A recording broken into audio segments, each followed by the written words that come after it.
the fuck out of the way. I think we're live. For some reason, I can't see Beast. I don't know why. There's no sound and no vision. But is that good for us or good for everyone? I know he'll be here. It's just a technical issue. This is what we do. I'm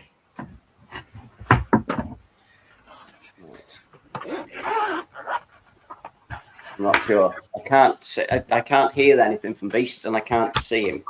As you can see by the picture on the screen, there's just a thing. So he has not given us permissions on his phone or his laptop, whatever he's using. He's not given us permission to see him or hear him for whatever reason. I don't know why. Okay. But technology. Anyway, cheers, people. Okay. If anybody is watching us in the comments, pop and say hello. Otherwise, it's just me and Marty masturbating to each other, which is never fun. I'm going. Fuck that. Anyway, how are you, buddy? I'm very well, mate. As I say, it's just away all day doing it. I wasn't doing the jump, but a friend of mine was doing a sponsored parachute jump. So just been basking in the sun all day, it's like waiting for a flight. It's waiting for a flight for him to jump, and Pieface has given no permission either. So fuck off. There you go. Yeah, good man, John. Sorted. But so I'm just a bit tired, John. The heat is killing me, and that's it, though. But it's a bit warm, isn't it? Oh Jesus! Yeah, I should have worn mine. Never thought. There you go. Vampire bat. Did a Dracula instead. All right, Simon, how are you? Me and you can chat. There's nobody else here. Right, I'm just putting the fan on. Warm me down. Maybe I should open the fucking door. We've got the patio doors there. What are they called? Not patio doors. That's old school, isn't it? What are they called now? Bifolds. That's the fucker. Hi, Dylan. Long time no speak.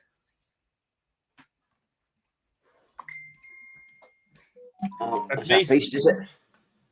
Is that Beast? He's going to try again. I've sent him an email, so that might work. Yeah. He said he's come up a couple of times on that original link I gave him. Pardon me, and it's just not working. So. Yeah, I just realised I forgot one of my movies. Where the fuck is it? You go and get whatever movies. We're going to talk music first.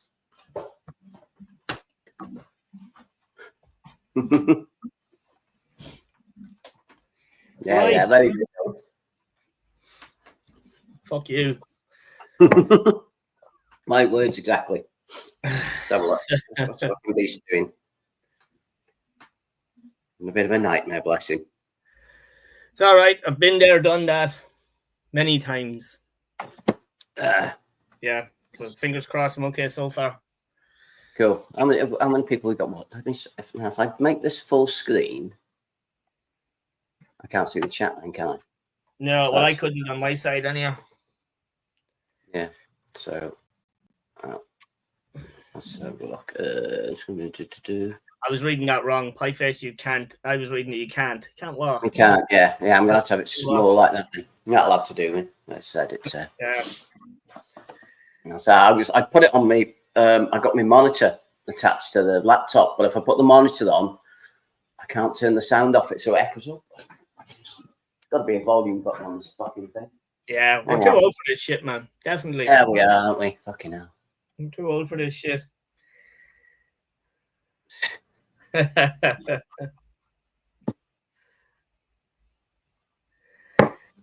Anyway, at least we know there's fucking Dylan and Pieface Simon. The old reliability. Yeah, man, Sean the Beast lad. Sort yourself out. Oh, the Beast has entered the stage. It says device not connected, mate, so I don't know what you're doing. Is he on his laptop or usual or what? I don't know if he's using his phone or his laptop. There he is. Fucking hell. I preferred it when we couldn't see the fucker. Yeah. Turn him back off. Are you talking to us, Beast? Hello? No, you're not talking. Hang on. Is he?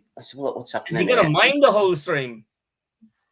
I've muted him and now I've unmuted him. So you're unmuted, mate. So is he, you need to sort out the volume on yours. Is it not giving you? You can click on it, and I think. Oh, look at him. He doesn't look happy, does he? I think it's you've got permissions for the camera. You got to have permissions for the microphone as well. Yeah. Apparently. Just check down there, see if the mic's turned off. It's very easy to turn it off. Says me. I'm trying to get my picture on. Yeah, you're on. We have you. On, mate. You got your pictures on, and now we can hear you as well. Yeah, but I can't see you too. Well, that's all right. You don't need to see us. Yeah, we can. You're on live anyway. All the 2 people that are watching us can see you. So, oh no, there's apparently 6 people watching, but that's probably us 3. Pieface Dylan and somebody is stalking and not saying hello. But there you go. At least we got the comments on now anyway. Yeah. Better than the last one, already. Well, how is the Beast not getting to see us? I don't know. Are you just seeing yourself then, Beast? I'm not seeing a lot of anything at the moment. I can't get to go full screen to fuck all. Oh. What about the? You probably have checked already. The camera down at the bottom. Is it? I'm sorry, I'm laughing at Dylan. You're using on your phone, are you, mate? No, my tablet. I tried my laptop originally, but it wouldn't work. Yeah, we'll see what happens. All right. Gordon's if you can hear me, that's all that matters. Gordon, what are you eating? I'm fucking hungry. Gordon's having his food, his dinner. He's having his tea. Nice. It was always black metal. It'll be something nearly black metal-y, like a fucking dead sheep or something, won't it? Yeah, he probably burns it black to represent. Yeah, some virgin's heart or something. Bloody hell, it's the stalker. We do have a stalker. Wendy.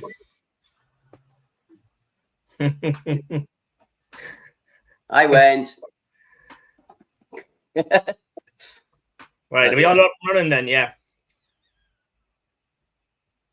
How are you getting on, Beast? Are you any luck? Yeah, I think so, mate. Just go on and I'll see what happens. That's better. Are you glad? Hell. I think I preferred it when I couldn't see you. Yeah, well, we said the same, mate. We preferred it when you couldn't see us either. Anyway, right.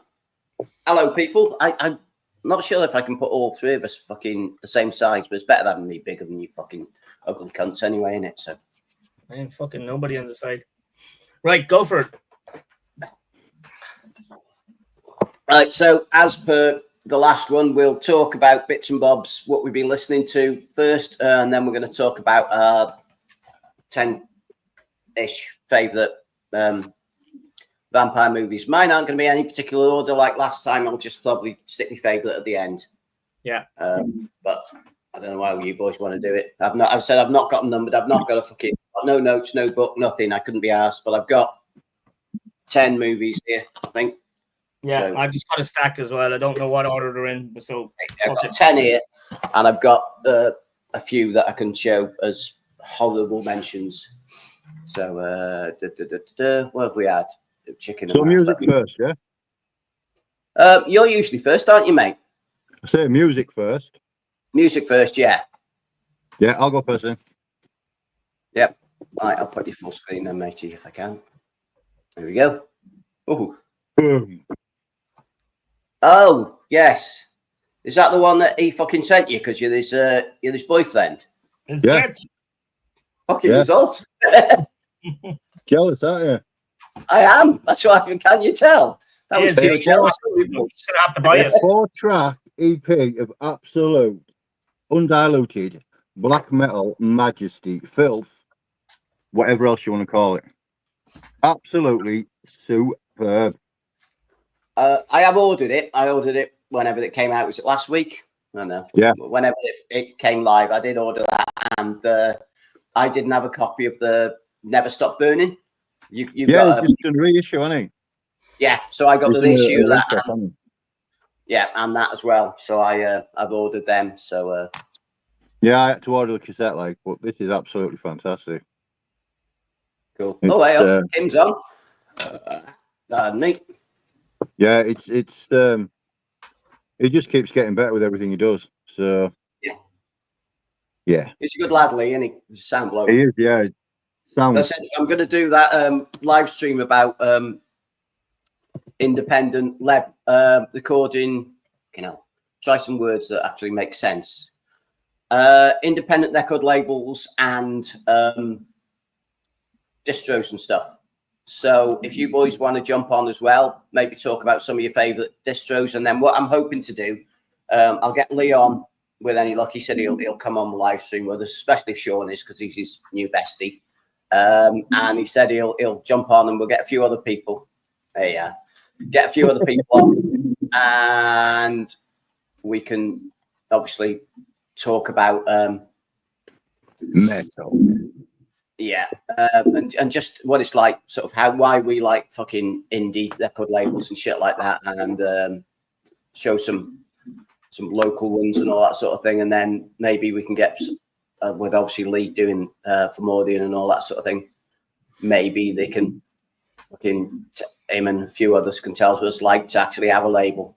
We might get a few other people on there that have their own fucking labels, which could be nice. Mm.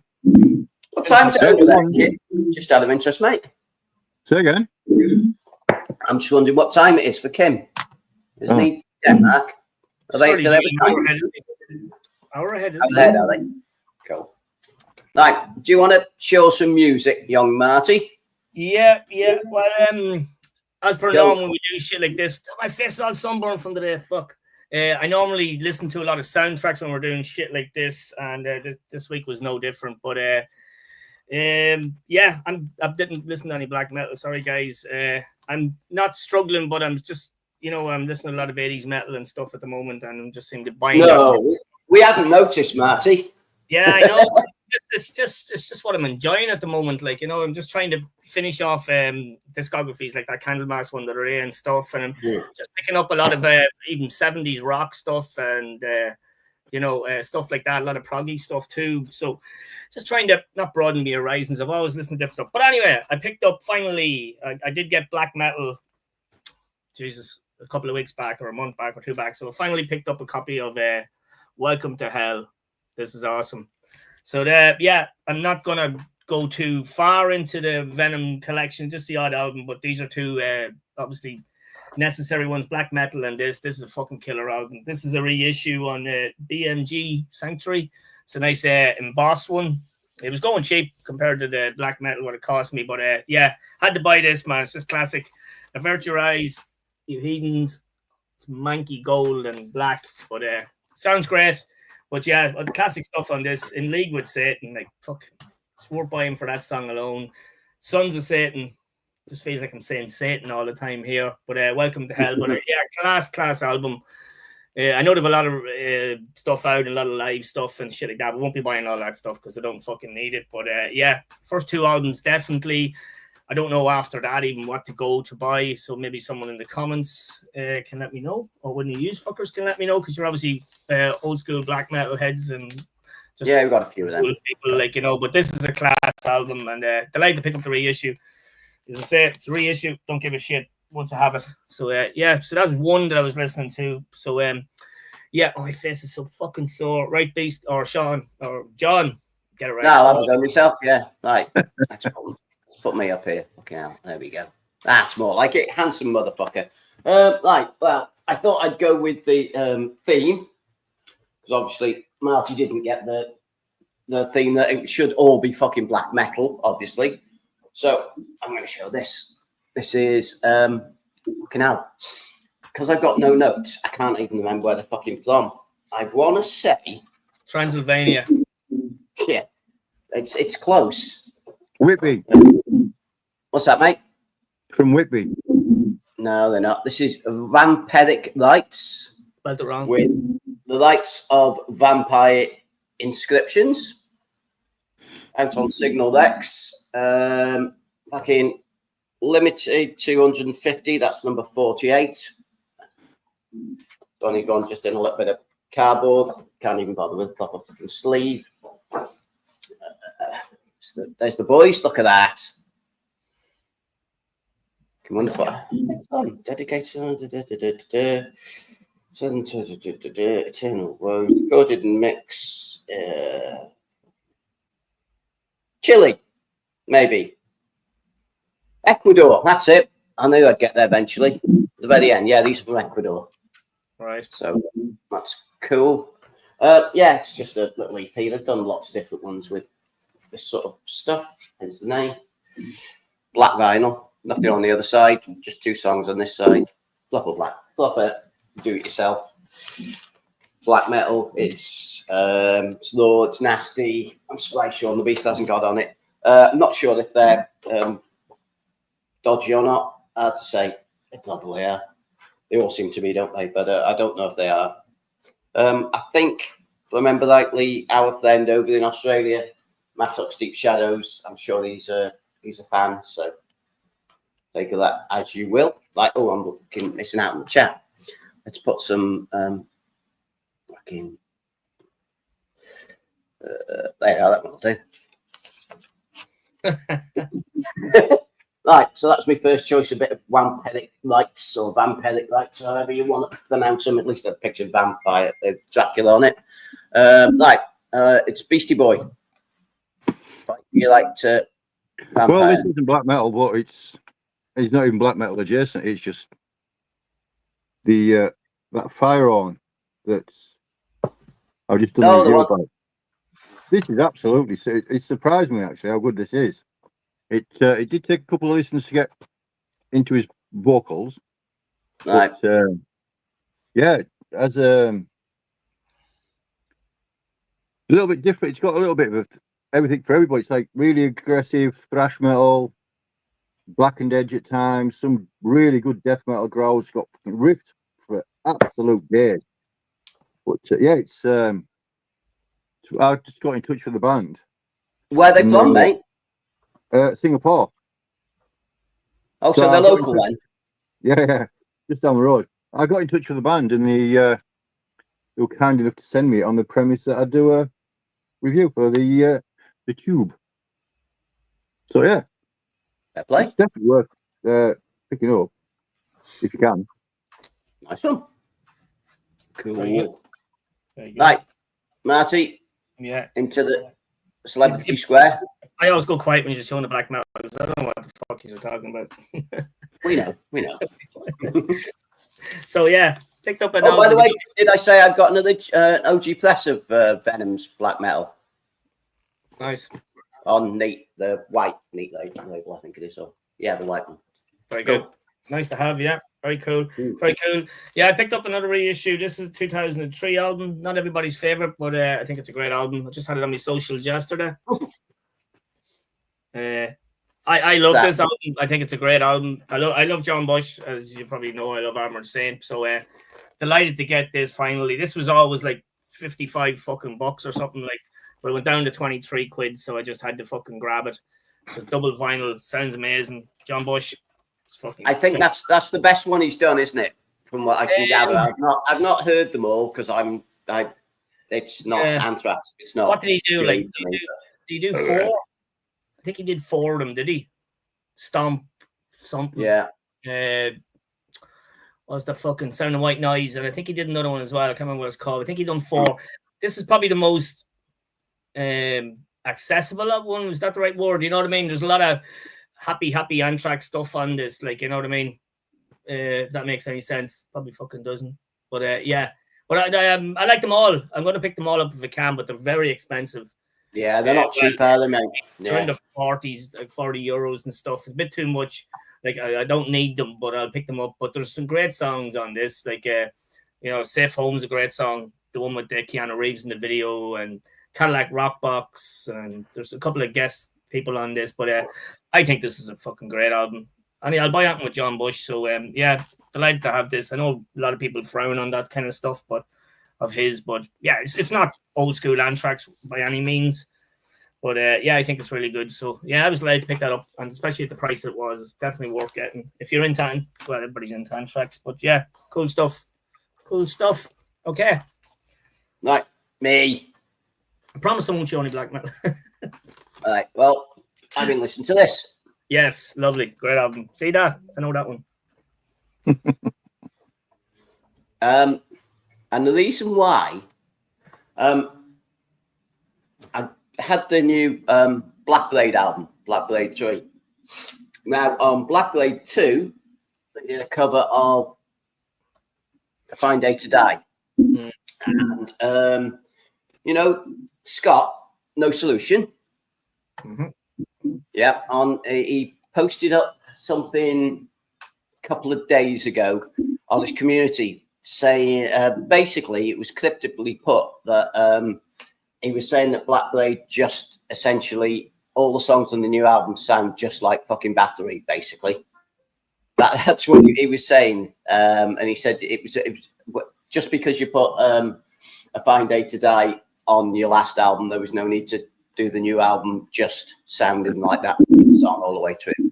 Now, I think that's taking the piss a bit much, so that's why I've been giving it a listen and checking them out to see if they do compare.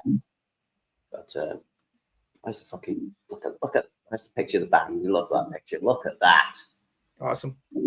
That is black metal as fuck, isn't it? It's like it's not quite Manowar with the 30 nappies, but they've got the leather studded nappies on that. That's something that you like, you know, Dylan HM2 Power and all these mates would like.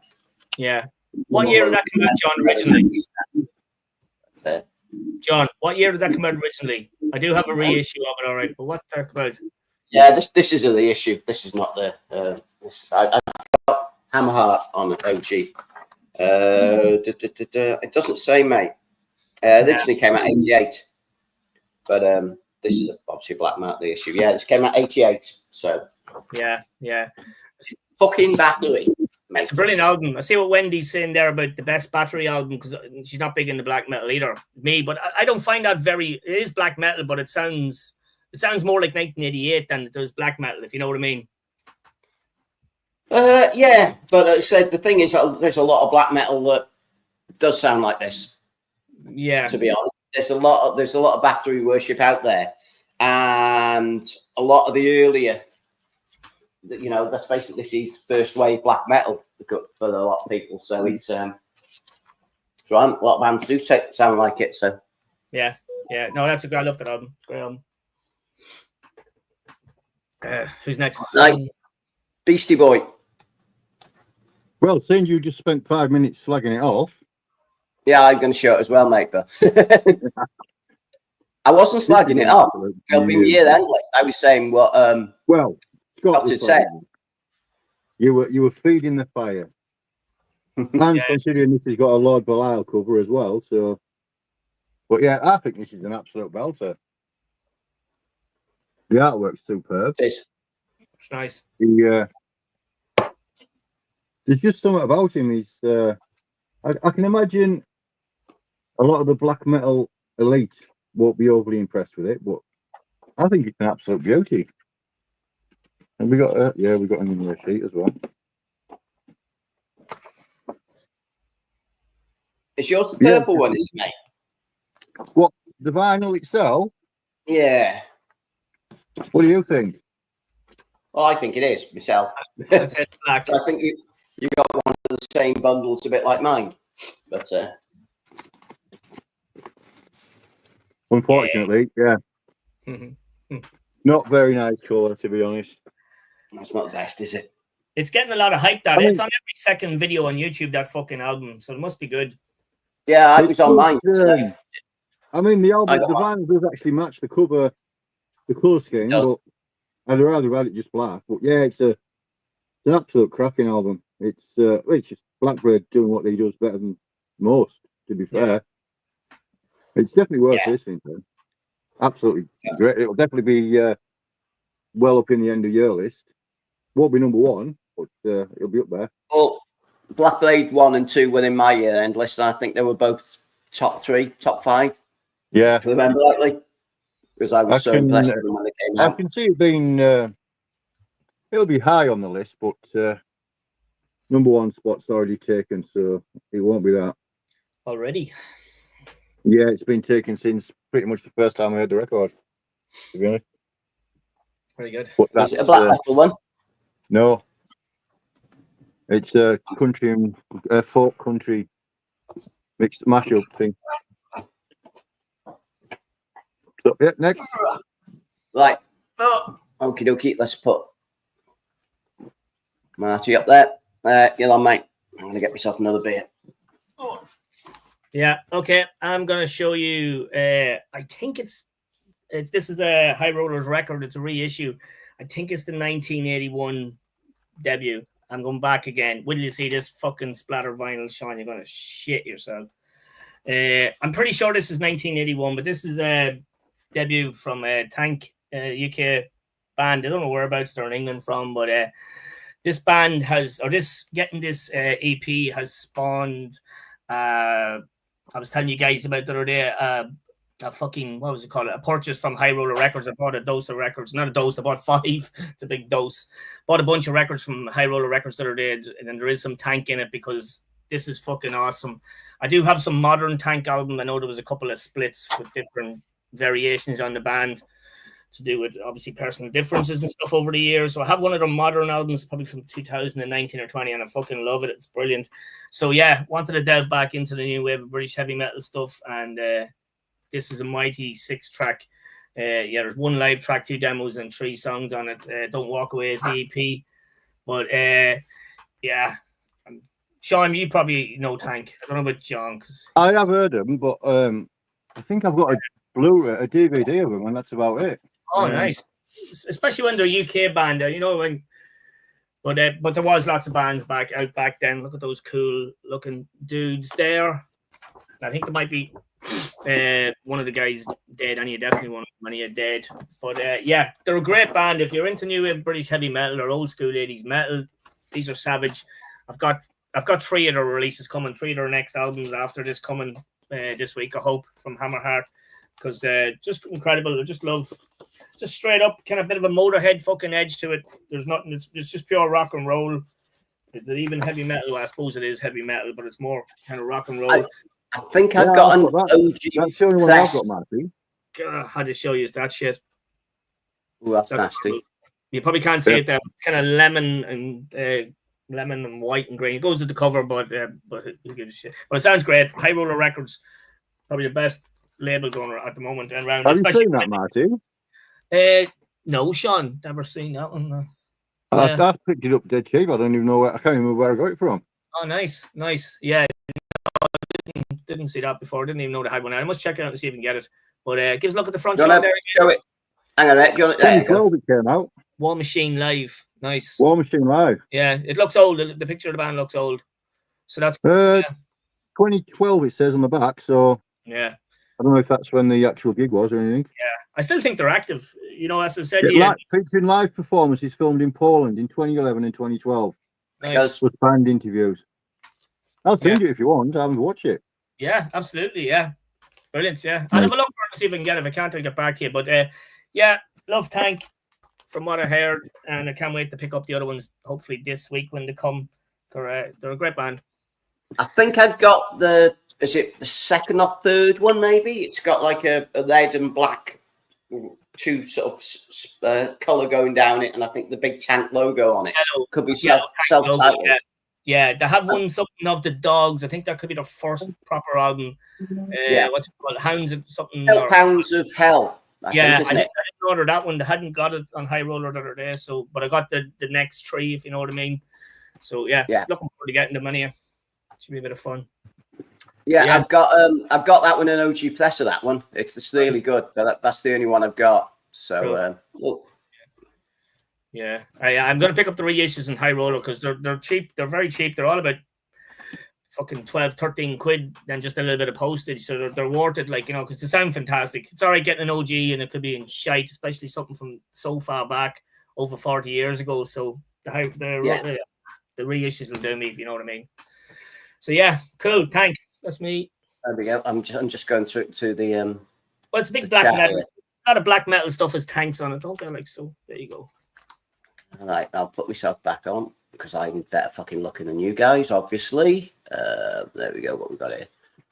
Wendy's comments on there. Well, I'm not. This is not black metal. I was going to show fucking Black Blade, but Beast showed instead. So I'm going to show this. Not black metal at all.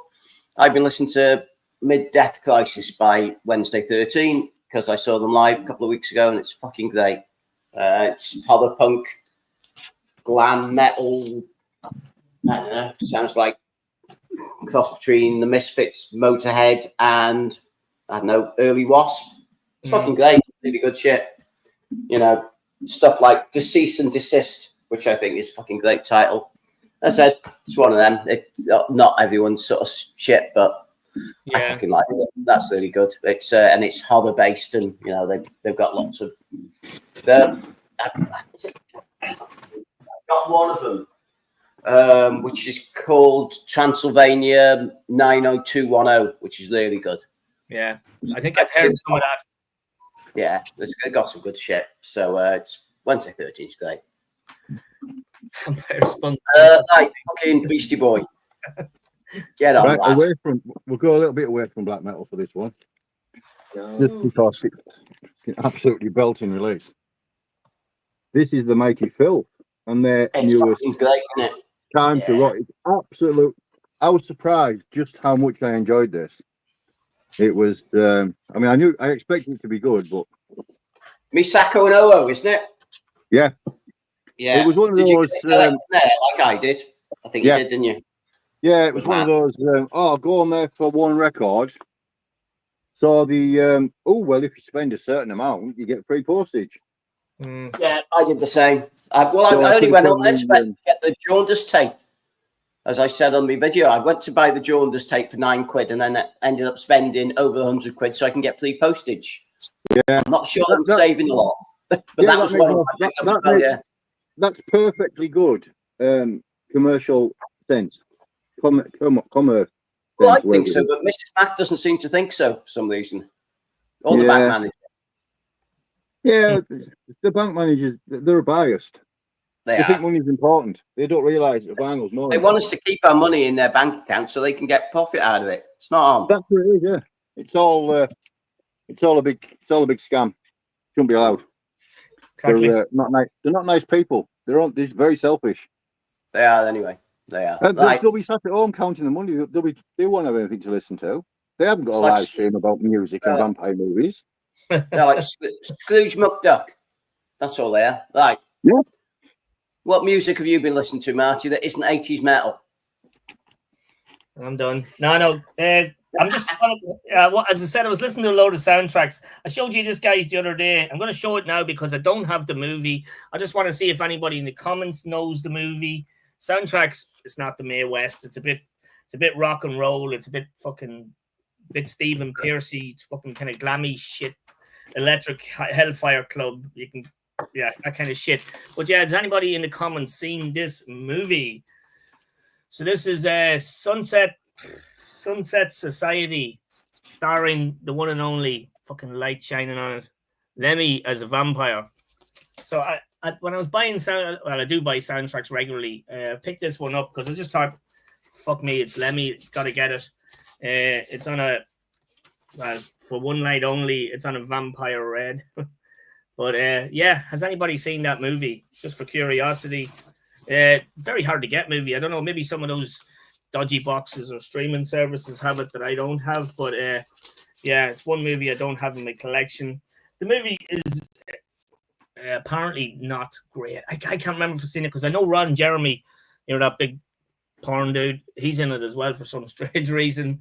But if either of you guys, I know you are. I'm a Motorhead fan. I bought a few Motorhead recently as well. But if any of you guys, well, just you two, fuck everybody else. If either of you guys want this record, just let me know, and I don't mind sending it to you because I know you're big Lemmy fans. So you've got Stephen Piercy with George Lynch. All right, Lemmy does about one song on this. He does a couple of spoken word parts from the movie as well, which is very cool. It's very, Lemmy doing horror, But so has anybody seen that? I didn't even know it until you put it on the other day. I didn't even know it existed. Yeah. No, I didn't know. Yeah. I don't know how I came across it, but I did. And then when I seen Lemmy was in it, I was like, gotta have it even for the cover. So it's just cool. It's just Lemmy, Yeah. Pieface knows Ron Jeremy all right, but he doesn't know Lemmy. What's going on there? He's got all his movies, hasn't he? He's got all his movies. Maybe to use Ron as stake to kill the vampires. As long as it's just him and not part of him. But I don't think you can kill them by shoving a stake down their throats, though. Yeah. There is kind of weird vampire movies. Maybe that is one of them. Yeah, well, wait till we go into the vampire movies. You might be. Oh, yeah. You might Beast rethink got that all them, statement. haven't you, mate? Oh, yeah. Beast is going to kill us here. Even his t-shirt's killing it, man, tonight. Shall we do Is two it? more? I'm just jealous. I don't want to say it. Keep them minimized. Should we keep two? Should we show two more albums or whatever? We'll do two more rounds and then get onto the movies. Yeah. Yeah. Sounds like a plan. Yeah. Yeah. So I'm going to show 4 quick. Yeah, I'm going to show these in succession because they're kind of like as How did 2 become 4? It's like a Spice Girls song. This is one that I picked up because. Are you making yourself bigger again? Oh yeah, I best sad, haven't I? Fucking hell, No, you don't have to. No, he does. No, I fucking do. I know you're probably like, I don't. What's his fucking name? Jesus. Yeah, Jesus, that's him. Jesus, that's it. No, That's his name. it's not Jesus. He's Irish. He's not, Irish Jesus. yeah, that's him. Paddy Jesus. Gary. No, fucking YouTube person. Bono. No, Bono's not on YouTube, is he? It probably fucking is. Jason, Black Leather Eyes. That's him. Oh, yeah. Fuck, He you know, showed that this took a while some getting ago. out. He's nothing to do with YouTube. I don't know if I wondered if he might have been watching up, but yeah. So Dracula's Music Cabaret with the Vampires of Dartmoor. Look at that. Nice. That's I would imagine you'd love this, mate. Yes, I would have bought that for the cover. Although it's not that heavy metal-y, if I'm honest. Doesn't matter. It's a great cover, then. Look at that. Yeah. That's class. You can't beat a vampire with a tash, can you? Quality stuff. It's got an inner as well. Look at that. Yeah, it's as you can imagine, it's sort of 70s sort of clout rock sort of stuff. Is it a modern album? Is that a modern album or is that an old album? Can't remember, to be honest. I'd I say don't know when it came out. I can't remember. It says that this music is the soundtrack to a film that never existed. That's all I can be bothered with. I don't know. Could be old, could be new, could be bothered, could be blue, as the saying goes. It says 1969, but it could just be made up. I don't fucking know. Yeah, it could be proto metal. Yeah. Right. Anyway, so yeah, I thought I'd show that. Also, we'll show some.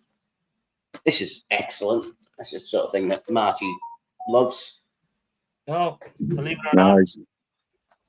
Believe it. Hammerholler. Have you got it or not? Yeah, I just picked it out, man. There we go. Is yours green vinyl as well? Do you like the green vinyl? Tell you in a minute. Go on, keep chatting about it and I'll show you. Yeah. As you can see, mine's green vinyl.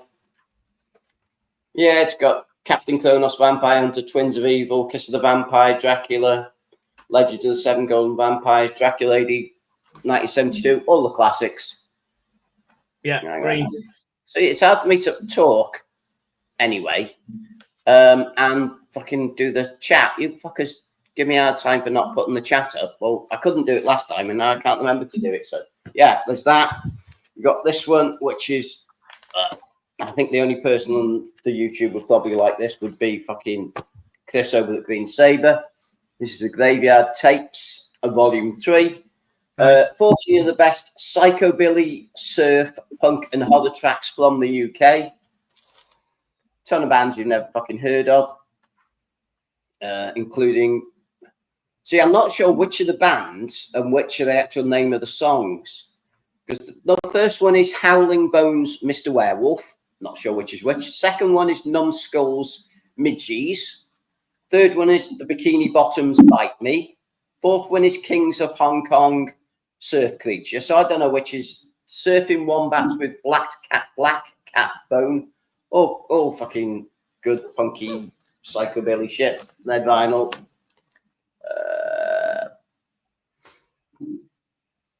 Okay, there we go. Look at that quality. And last of the soundtracks, an actual proper soundtrack from a proper fucking movie. Lost Boys one, which is great. Can't beat it. Less of it. Wonderful stuff. Tell you what I have got, Marty. I'm only talking to Marty. I'm not talking to anyone else. I've actually got, I got it off eBay. I got a tape. No, I haven't got a tape. I'm talking bollocks again. I've got a CD, which I got off eBay. It's 2 CDs, CDRs, and it's basically the entire soundtrack from The Lost Boys. So all the musical score and all that sort of stuff. In fact, I'm going to go and get it. You Beastie Boy, you talk about music-y stuff, and I'll go and find it. All right. We'll delve into some black metal. If that doesn't scream black metal to you, I don't know what does. Yeah, definitely. This is Harvest, which is one of the offshoots of the mighty Drowned in the Light. This is absolutely just incredible. It's raw, nasty, quite a bit more synth orientated than Drowned in the Light, which is an absolutely stellar release.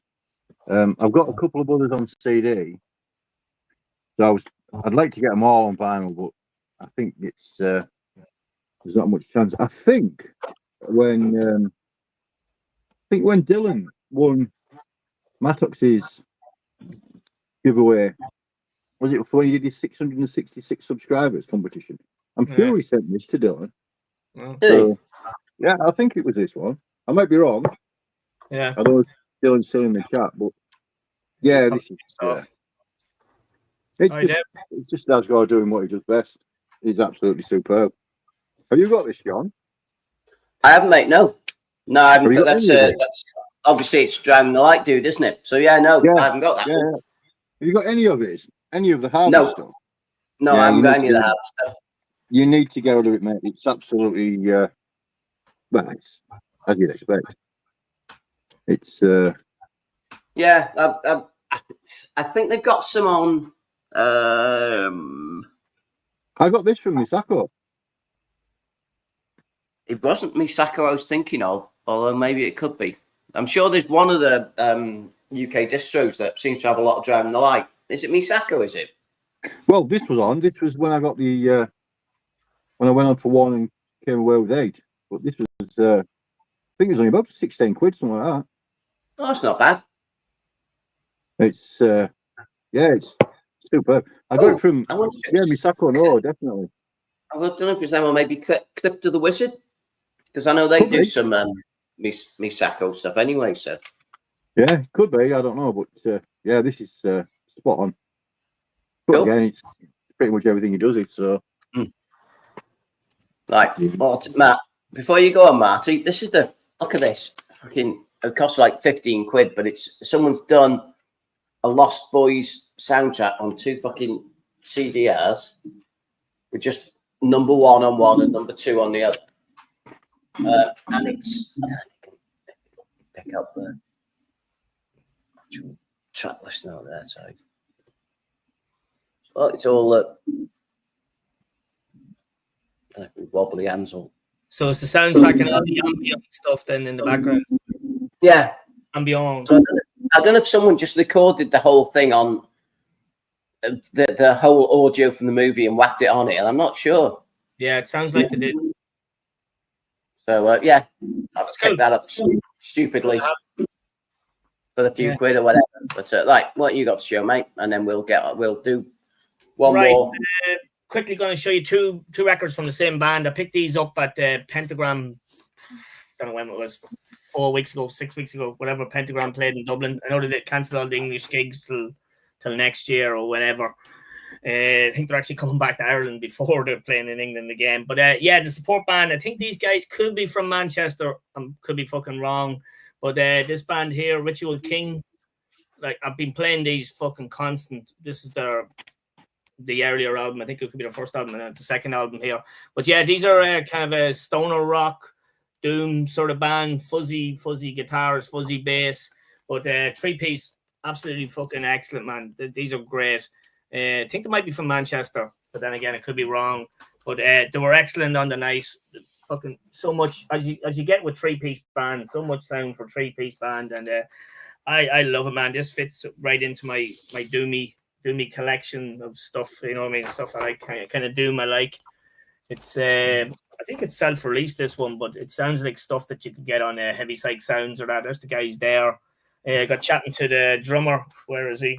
It's a smaller guy. I think that was him there on the night. And yeah, really sound guy. But they're a great band. I don't know if anybody has seen them. I used didn't go to Pentagram. She just couldn't. Sorry. But yeah, 3-piece from the UK somewhere. Ritual King, and then this one here quickly is their most up-to-date release. I think I didn't really look into him. The guy was telling me on the night that this was their most recent one. Yeah, not gonna read it. This is called The Infinite Mirror, like the way I said that. This one is on Ripple Music. Don't be getting excited, guys. I said Ripple. Hey. 23. But yeah, but these are great. If you like fuzzy fucking stoner stuff with mad riffs, songs can be long, like a bit proggy, like 7 or 8 minutes long, and then they go into some cool shit. But you got it on a kind of a bluey, kind of cobalt color. Cobalt, I don't even know where that word came out of there all of a sudden. But yeah, it doesn't say on it. But yeah, great band. Worth checking out. I always like checking out the local stuff, like the UK bands, especially when you go to see a band live. It's always nice to come home with a few vinyls from them. But yeah, nice lad the drummer was. I didn't get chatting to the rest of them because they were watching Pentagram, Bobby and them on the night. But yeah, really cool band. If you're into doom or not doom, they're more sludgy stoner rock than anything else. But yeah, very good music wise. Musicians are fucking excellent. The drummer was brilliant, and the bass player, he gets a lot of time on these records, the bass player, if you know what I mean. There's a lot of cool bass stuff. But yeah. What are they called? Ritual King. I was going to say Pagan King. Ritual King. Go check it out, guys. Mm-hmm. There you go. It's me in it. Right. Okay, so this is the last couple of bits and bobs I'm going to show. A couple of CDs. I've got some more black metal, I forgot. This one I had off Young Pieface. In the 1 million CDs that he sent me in the biggest box in the world. This is Siebenbergen, is it? Is that how you say it, Beast? Yeah, something like that, mate. You don't fucking know either, do you? And I'm obviously... Try it again. No. Siebenbergen. Siebenbergen, yeah. All you black metal guys sound like there's something fucking wrong with you. Siebenbergen. Siebenbergen, yeah. That's what I said. You say it sounds like something you get from McDonald's. I'd say if you drank 10 pints, you'd say it fucking perfectly. That's when you need Roger. Like something you get in Siebenbergen. That's when you need Roger. With some thighs. Thanks, Guz. Look at they're fucking black metal, aren't they? So that's a lot. Have we done that one yet?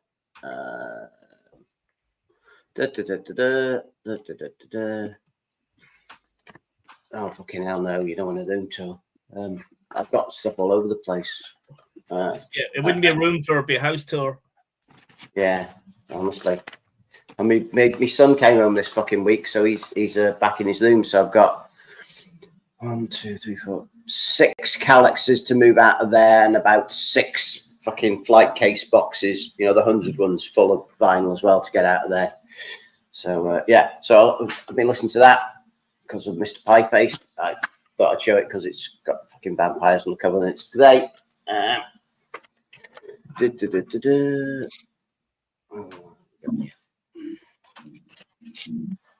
Then we've got last but by no means least, because apparently we all know we lost legend recently. I finally managed to get hold of this.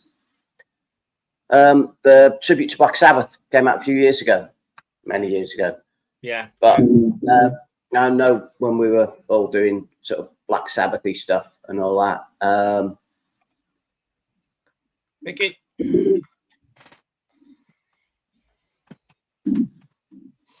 Yeah, it's a great album. Yeah, my mate Dave showed this and I went, fucking hell, I'll never pick that up. Because obviously it's, but it's got Ozzy Osbourne singing with fucking Therapy, which is great. So yeah, it's got that. Yeah, used to have that years ago. Don't have it now. All the tarot cards with the thing, which is fucking cool, I thought. Yeah, nice.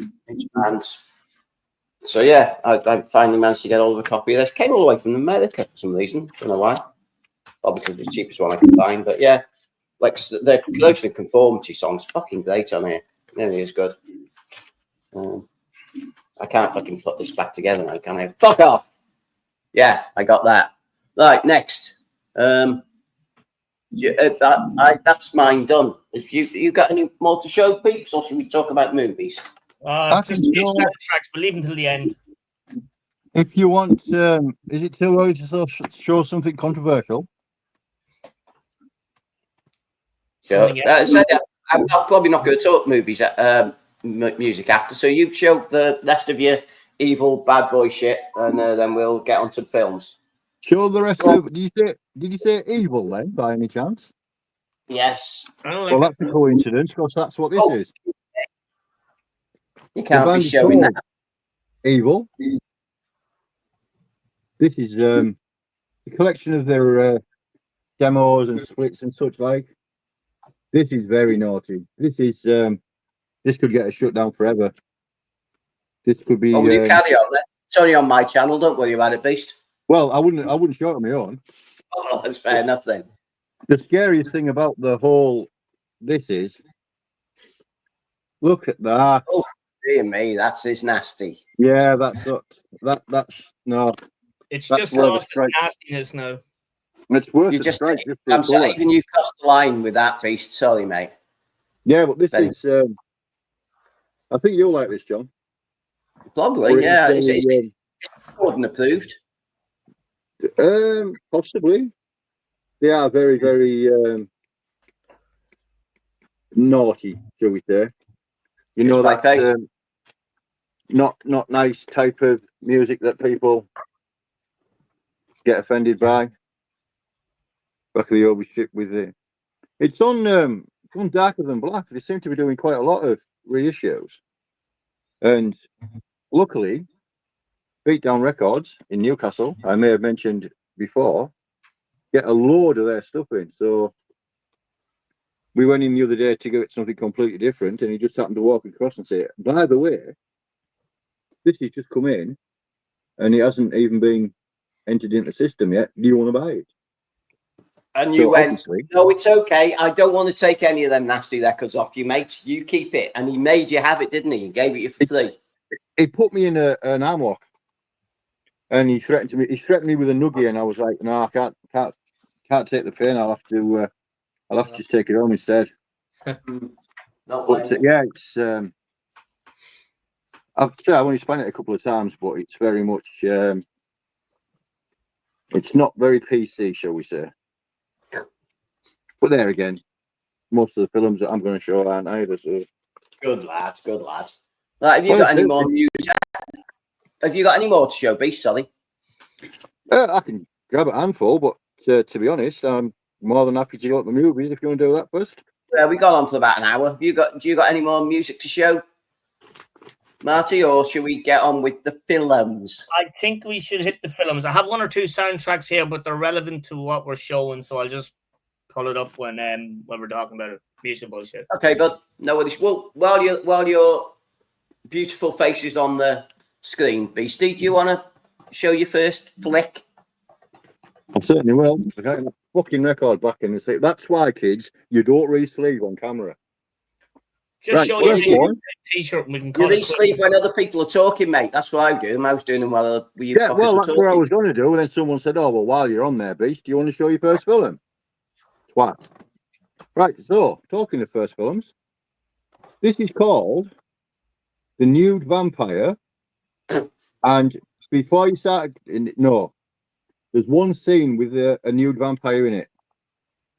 It's by that the director's called Gene Rowling. I think is the vampire the bloke or the lady? It's a woman. That's all right then. The premise of it is there's a doctor who is obsessed with the thought of immortality. He manages to catch this young girl as a vampire, who is a vampire, sorry. Somehow she manages to get slightly older to a point where it's okay if she gets her bangers out on telly. He's trying to study her blood to think that's kind of where he's going to find the quest for immortality, as it was. The way she doesn't really understand that she's a vampire. Please on. All right, mate. And she seems to think that, she's just one of them people. There's a sort of a secret society that are helping him out. And a group of people that are quite willing to top themselves so she can feed. The only problem with the doctor's fiendish plan is his son falls in love with her, helps her to escape. I hate it when that happens. And then, all sorts of merriment ensue. And then right near the end, because obviously it's foreign, it's Italian, I think it is, there's this other selection of vampires, as would you say, turn up and rescue her and kill all the other people. But there's a few of these Gene Rowling ones. They are really, really, they're very cheesy, but they've got really good stories.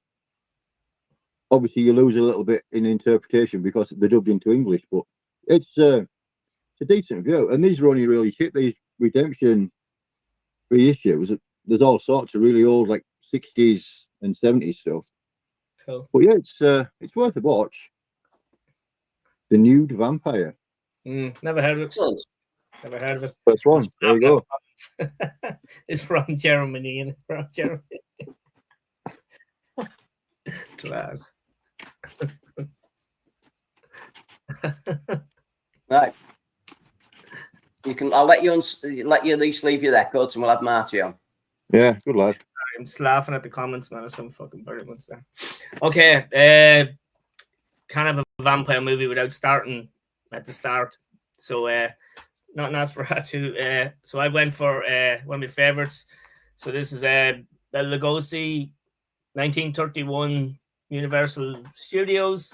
Universal. The classic Dracula, Bela Lugosi. This is a fucking awesome movie. Rewatched it during the week again, and then I watched the follow-up as well. Dracula's Daughter from 1936. Didn't even know it fucking existed. Forgot it was in this box. But yeah, the classic movie is the classic Bram Stoker story. Few differences in what the couple of ones and all that is. Where Renfield is the guy, the kind of the estate agent selling the Carfax Abbey in the UK to him rather than Jonathan Harker. That's the only kind of... There's a few bit of a difference, but it's a classic movie. It left us with some great lines, with the Children of the Night and I never drink I never drink wine. You know what I mean? All those sort of lines that kept reappearing in the movies. His daughter in the second movie even said that as well. I never drink wine.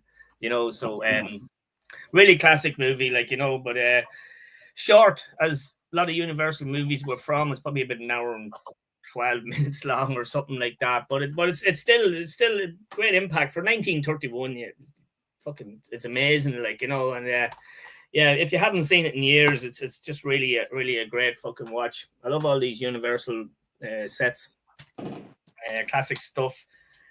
Also, Son of Dracula is in this. I know we're doing one movie at a time, but it's just when they're in the box set. Son of Dracula with Lon Chaney Jr. So that was made in 1943, I think. And it's weird to see him doing it, But Bela Lugosi was in I think he was in the Abbott and Costello one. He wasn't in a lot of them, considering that he is the guy, but I suppose he is the OG. If you're not including the Nosferatu shit before, his stuff, I don't mean shit. But classic movie, 1931, awesome. Universal, still the best for me, and so I had to go with that one first. Cool, classic stuff. Good man. Yeah, love it. Good man. Love it. I must admit, when we chatted about it, I pulled out my Blu-ray with all the original Universal monsters, which had Dracula and I wasn't going to show it anyway in me faves. Lee from Warhammer's come on, and he's a 666, and he wondered why we were if we'd missed any of the movies. Well, we spent an hour talking about music. So B. Stephen showed one of yours, mate. So it's all good stuff. Right. Well, I thought I'd better explain why we came. Well, I fucking came up because I'm obviously the main man here, and the other two are a bunch of losers. When we're trying to discuss what live stream to do next after doing the Video Nasties one, I just watched a certain movie, which just happened to be a vampire movie, and I just started thinking that why don't we talk about vampire movies? And we weren't sure if we had enough to talk about. So I'm going to show, which is probably the newest vampire movie out there. I'm going to go through some classics and various others, but this is the reason that we're actually doing this live stream. I don't know if you fuckers have seen it, but this is Sinners. Came out this year, I think. Could have been last year. Came out in Blu-ray this year. Not sure. I think it's this year. This is really good. It's essentially an updated version of From Dusk Till Dawn, and it's like kind of two movies in one, but it's really good. And I hadn't watched a new vampire movie for quite a while. Saying that, I've got another one that I'm going to show that's new, but there's reasons behind it. So yeah, this is why we fucking decided to talk about vampire movies. So yeah, I thought I'd show this to start off and get out of the way. So there you go. Haven't seen it yet. What's that, mate? I was just saying I haven't seen it yet. Yeah, it's really good. As I said, Michael B. Jordan's in it. It's really cool. Ryan Coogler's, I like his stuff. He did Black Panther and shit like that. So yeah, it's very stylistic. The kills are good. Yeah, it's quality stuff. Yeah, cool. Oh, Anthony's on. Hiya, mate. Anthony. Right, yeah. Beastie. Yes, on. We'll skip the Italian ones for now, and we'll go back to our classic scenes. Classics seem to be where we're heading. Now, I can't believe that you two didn't know these were called the Karnstein trilogy. No. This is the first one of the three. The Vampire Lovers, featuring the incredible Ingrid Pitt. Whip your shirt out, lad. Yeah, this is me and Mrs. Beastry watched this a couple of nights ago, and I remember Madeline Smith's in it. I think she's called Madeline Smith. She is, yeah. And there was quite a bit of controversy years and years after, when she didn't want to do any of the topless scenes. And they pretty much said, if you don't get your bangers out, that's it, your career's over. So she had no option, because she'll have only been, she'd maybe 18, 19 when they made this. Which it's a bit of a different take to the vampire movies. They can walk around in the daytime. You know, they aren't killed by, they aren't bothered by the crosses and shit like that. Garlic and fire, is something like that. I can't remember now. But yeah, it's a really good one. And I didn't know it was a trilogy till one of the lads at work ages and ages ago said, "Have you seen the Karnstein trilogy yet?" No, right, no idea where it is. And then he said, "Oh, it's this one and two others on the show." But yeah, it's if you haven't seen it, I mean, it's a pretty popular film. I would think most people probably have seen it, but it's definitely worth giving it a watch.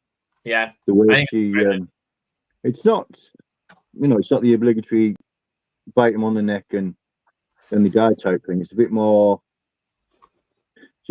cunning than that in the way she gets the nourishment, and there's lots of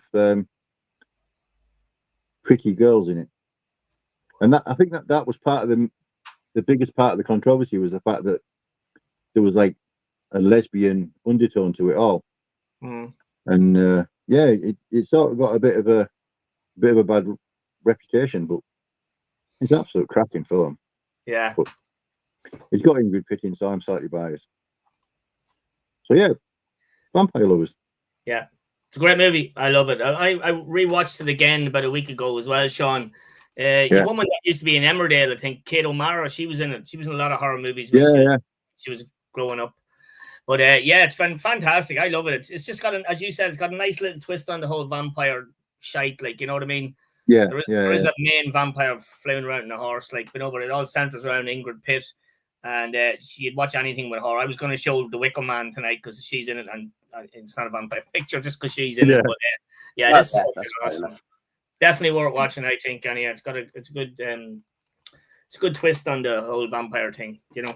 But yeah, top stuff, man. Good pick. Good pick. Okay, who's next? Is it me? It's you. Yeah, you can do your next one. Yeah. I'm gonna get another beer. Okay, my next Blu-ray is now this is it sounds like Spanish, but this is the Spanish version of The Fearless Vampire Killers. Fucking light. The Fearless Vampire Killers. El Baile de los Vampiros. But yeah, this is obviously Spanish release of this film because it was very hard to get. I'm surprised that maybe someone did, but one of the bigger companies didn't put it out. But anyhow, this is a cracking movie. This is from when was it? I think it was a couple of years before she died. So yeah, but 1967 this came out. Roman Polanski movie. I know you don't want to fucking mention Roman Polanski, but he done some great movies back in his day. Rosemary's Baby and this, for example. I loved this movie when I was growing up as a kid, man. I remember I used to love when it just come on. It could come on anywhere in the movie, and I'd sit and watch it because it's just it's kind of it's a bit slapsticky. The main actor in it, the kind of professor guy, is played by, I have to look for his name, Jack McGowan. He's obviously, or he was a famous actor, but I only remember him from The Exorcist. You remember the guy that fell down the steps in The Exorcist first? Yeah. The guy who was playing the piano at the party, and he was the drunk guy. Like, that's the guy who plays the main actor in this film. You're not going to see him there, but he's got a big red nose and a big wig. He looks a bit like Doc Brown, man, in fucking Back to the Future. But this is pure fucking quality. Sharon Tate's the main actress in it, Roman Polanski's wife. So this was made 2 years before the Manson killing of Sharon Tate and Polanski's kid. I think was it a boy or something? But anyway, yeah. So he killed that 1969. But this is great. It's so funny, man, and it's so well made. This was apparently shot in the UK, and it was made in the UK. But the scenery of this is beautiful. It's all set in the snow, and it just looks fantastic. The soundtrack's brilliant to it, and yeah, it's just a great fun movie. So yeah, Polanski, man, pulling it out of the bag, and so we know what happened with him with the whole fucking, where is he hiding now, in Switzerland or somewhere, for the whole child rape shit, like, you know, but don't get into that, obviously, because that sounds like a black metal album. No, it doesn't. But yeah, but this is fucking awesome. If you haven't seen The Fearless Vampire Killers, it was called something else as well, The Dancing Vampires or some stupid shit like that. But I don't know if you've seen this. I would have seen this. No, I've never seen that one. I would have seen it 100 times growing up, man. It's just fucking, it's incredible. There's a load of other English actors you'd probably recognize from older films. I'm looking to see if anybody stands out, but you'll know a lot of them. But even Polanski's brilliant in this. He plays the kind of professor's guy's assistant. Like, they're just fucking, you know, they're not very fucking clever or anything, and it's just fucking, just some weird shit happens to them. It's funny as fuck, like, you know. But yeah, love it. Absolutely great movie. So The Fearless Vampire Killers, Polanski, 67. Worth watching, man. Tanya, Sean, get your hands on that. You really enjoy it. Yeah, I'll have to have a look. Yeah, Find a copy anyway. It's good crack. So there you go. Cool. There we are. Right, I'm going to go 3 movies in one. I'm going to start off with the original, which wasn't Dracula. The original Nosferatu, 1922, I believe. Yeah. You watched the pictures when it came out, did you, John? Yeah. I did, mate. You were queuing behind me, you cunt. You probably seen it in 1930, did you? In the cinema. Yeah, this is obviously, we all know the story. They wanted to do Dracula, and obviously Bram Stoker went, fuck off, you're not having my story. So they basically just nicked it and changed the names, which is pure genius. So this is the original and obviously best. This is the 70s. Was it 70s one? Did it come out something like 79? This is all in fucking German. Yeah, I haven't seen that one. It's I don't know that one either. well, it is in German. I think I watched it with English subtitles. Obviously, Klaus Kinski. Didn't it have Welsh subtitles? What's that, mate? Didn't it have Welsh subtitles? There was no Welsh subtitles, mate. No. Just English, unfortunately. You need an 80-inch TV to see them.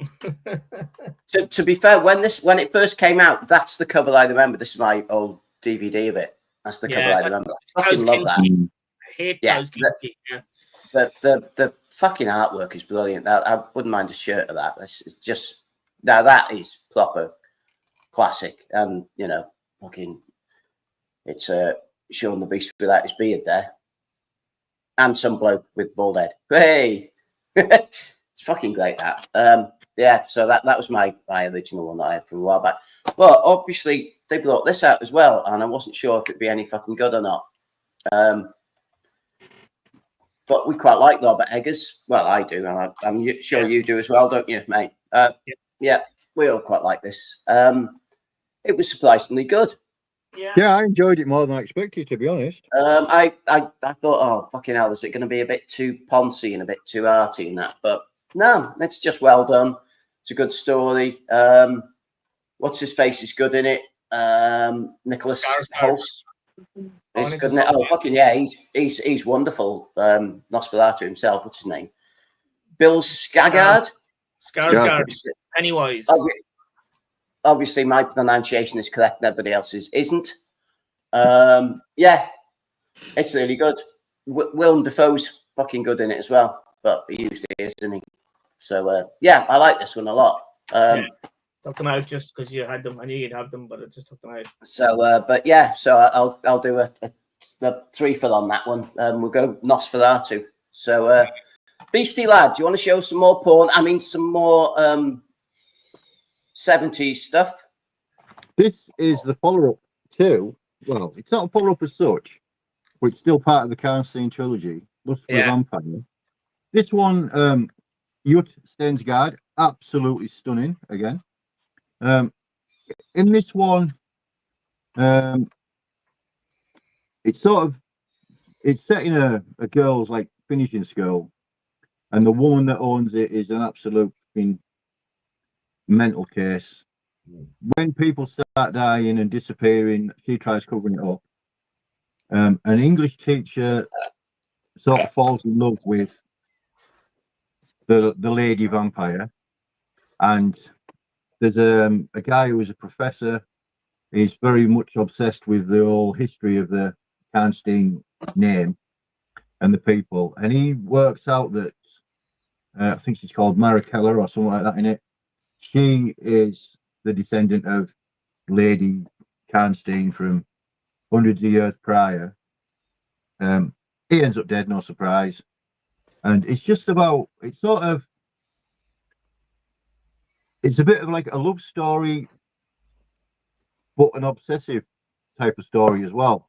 And obviously, it's got Jut Stensgaard in, and she is, she's quite nice to look at. And again, it's another one of those where the normal, what you'd expect vampire films to be, it's just a little bit different. It's quite, it's a clever twist on it. Again, I mean, it's not groundbreaking or anything like that, but it's definitely a clever movie, and there's some subtle little tie-ins to the Vampire Lovers as well. I think they all came out in 71, something like that. Really close together. But it's definitely worth watching if you haven't seen it already. Yeah, definitely haven't seen it. Yeah, it's worth watching. It's good. It's one of the ones I'm missing from that Hammer Studio Canal collection. I have a good 20 odd of those, but I don't have that one for some strange fucking reason. But yeah, class. I'd like to see that. Like to see that. Right. Marty, your answer. Yeah, I'm just looking at my bundle here. I'm just this. Will I go old school or will I stay old or stay in the new ones? Okay, I'm gonna go old school. Sean's just talking about stuff that's a bit more left field when it comes to vampire films. So, got to show this. It's a Hammer one. I've only David, who's in the comments there, one of my friends in the comments there. He goes to my movie group. He put me onto this movie. It was last year or could be the year before, and I've watched it about 3 or 4 times. I love it. Stars Peter Cushing. And but apart from him and some Julie Eggy or Ege or something, I can't pronounce her name. I think she could be a Swedish bird or something like that. So this is The Legend of the Seven Golden Vampires. I know it's on that soundtrack, John. We were talking about a minute ago. Sean, was it there? Did you watch it, Beast? Yeah. I thought it was absolutely mint. It's fucking. I never stopped laughing all the way through it. Yeah, it's mighty, man. So it's really good fun. If you're into old kind of old school 70s martial arts movies and vampire movies, this is a great mix. So Peter Cushing is Abraham Van Helsing? Is that his name? Yeah, Professor Van Helsing. But anyhow, he's squaring off against fucking Dracula, as you do. But Dracula has kind of put himself into the body of this kind of I want to get the right race. Is he Chinese? We'll say he's Chinese. But anyway, into the body of that, because this guy used to control this kind of a cult or a cult group called the Seven Golden Vampires. So what do you call him? Van Helsing goes to China to fight this guy, who he doesn't know it's Dracula at the moment, but he discovers later on, and fighting these. So it's just full of martial arts. He gets help from this kind of rebel group who are out to kill these fucking 7 vampires, and it's just fucking. It's comical, but it's really good at the same time. Like, you know, it's the martial arts sequences are brilliant in it, and you've got these mad fucking like 4 horsemen looking vampires riding around on horses. Do you drive around a horse? But I love it, man. It's something that I will watch very soon again. I'm looking to see if there's anybody else in it we know, but it's not. But 1974. It's an unusual kind of take on Dracula. Well, as a lot of the movies we're showing are anyway, but Legend of 7 Golden Vampires. It's fucking really cool. The guy that plays Dracula is actually very good. John Forbes Robinson. He sounds like a cunt, but he's actually very good in it for all the time that he's in it. He's there, but he's trying his hardest to look like Christopher Lee in it, though, isn't he? Yeah, he really is. He definitely. He definitely thought, right, well, Christopher Lee's popular. We'll try and copy it and so he looks like him, but. Yeah, I really enjoyed it. I think it's a great movie if anybody hasn't seen it. So that was a great. I was glad David put me onto that movie. Could have been last year, or could have been before, but I don't know. But anyway, another great Hammer movie. There you go. I've not seen it for about 20 years or so. Something. I think I saw it on the telly. You know, sort of. I'm sure you would have. Yeah, I'm sure you would have. I've never seen a copy to buy, to be honest. And I'd forgotten about it until I had that soundtrack. So yeah, I think I picked it up on Amazon. I usually pick up a lot of movies from Amazon. It was cheap, so it's worth picking up or just worth streaming or whatever. However you get your movies these days, guys. Cool. But it's a fun movie. Right. Mwah. Okay. Well, I love this movie. When did it come out? Depends what it is. I'm not going to fucking tell you. I don't know. It came out sometime because movies come out. Talking of, this is Shadow of the Vampire. I don't know if you guys have seen it. John Malkovich, Willem Dafoe. It's got Catherine McCormack and Eddie Izzard in it, believe it or not. This is basically, the whole premise of this is, it's a movie based on what if when they were it's basically the story of the filming of Nosferatu back in the 1920s, but what if they actually got the guy that played Nosferatu, what if he was an actual fucking vampire? So it's and the only reason he plays Nosferatu in the film is so he can get the leading lady at the end. The director promises him he can have a piece of the bird if he plays it like a fucking evil vampire, which he already is. It's just a surreal fucking film. I think I caught it on telly one night and thought, that's fucking mad, and saw it on DVD cheap somewhere for like £2.50 or something and picked it up. But yeah, if you've never seen it, it's worth checking out. I don't know when it came out. I want to say something like 2000 or something like that. But yeah, it's absolutely mental. It's really, and it's because obviously they try and take as many scenes from the original Nosferatu. But they seen it, but do it in colour. It's really weird. But I fully suggest and recommend it because I thought it was fucking great. It was really good. But yeah, so Shadow of the Vampire. As I said, what was said here? Willem Dafoe is extraordinarily hilarious and creepy in equal measure. I think Willem Dafoe plays the filmmaker. Pretty sure he does. Oh no, yeah, he plays Max Schreck, who is the Nosferatu dude himself. So George G. joined us. Hey George. Hey, George. Yeah, Shadow of the Vampire. It's a quite a weird sort of comedy sort of thing, but yeah, it's well worth watching if you've not seen it, guys. Check it out on. I've heard of it, but I don't think I've seen it. I'm sure if I've seen it, I would remember with that kind of. Yeah, it's really good. As I said, it's one of them no one talks about. But I think whether it's because it's a UK movie and no one fucking bothered with it, I don't know. When did that flow, John? Was it at the end of the 90s? I think, wasn't it? I'd say it's 90s. Yeah. Yeah, this version came out 2000, but I don't know if the actual film came out 2000 or not. It was apparently produced by Nicolas Cage. So there you go. Produced by Nicolas Cage and nominated for 2 Oscars. Oscars. Yeah, 2 Oscars. No shall received. Willem Dafoe was Best Supporting Actor and Best Makeup Effects. Yeah. Yeah, so there you go. Shadow of the Vampire. Right. Beast, show us some more dodgy stuff. Yeah, this is the last one of the Carstein trilogy, Twins of Evil. Peter Cushing in this plays one of the, the witch finders. Yeah. He ends up sort of his 2 nieces become orphans, so they have to come and move in with him. This is probably the nastiest character I've seen Peter Cushing play. He's absolutely evil in it. Quite happy to burn.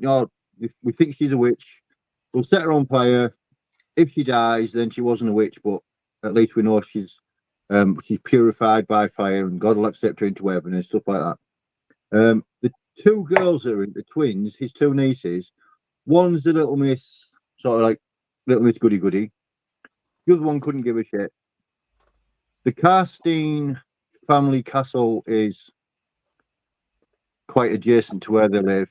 One of the girls thinks, yeah, I'm going to have a bit of the count.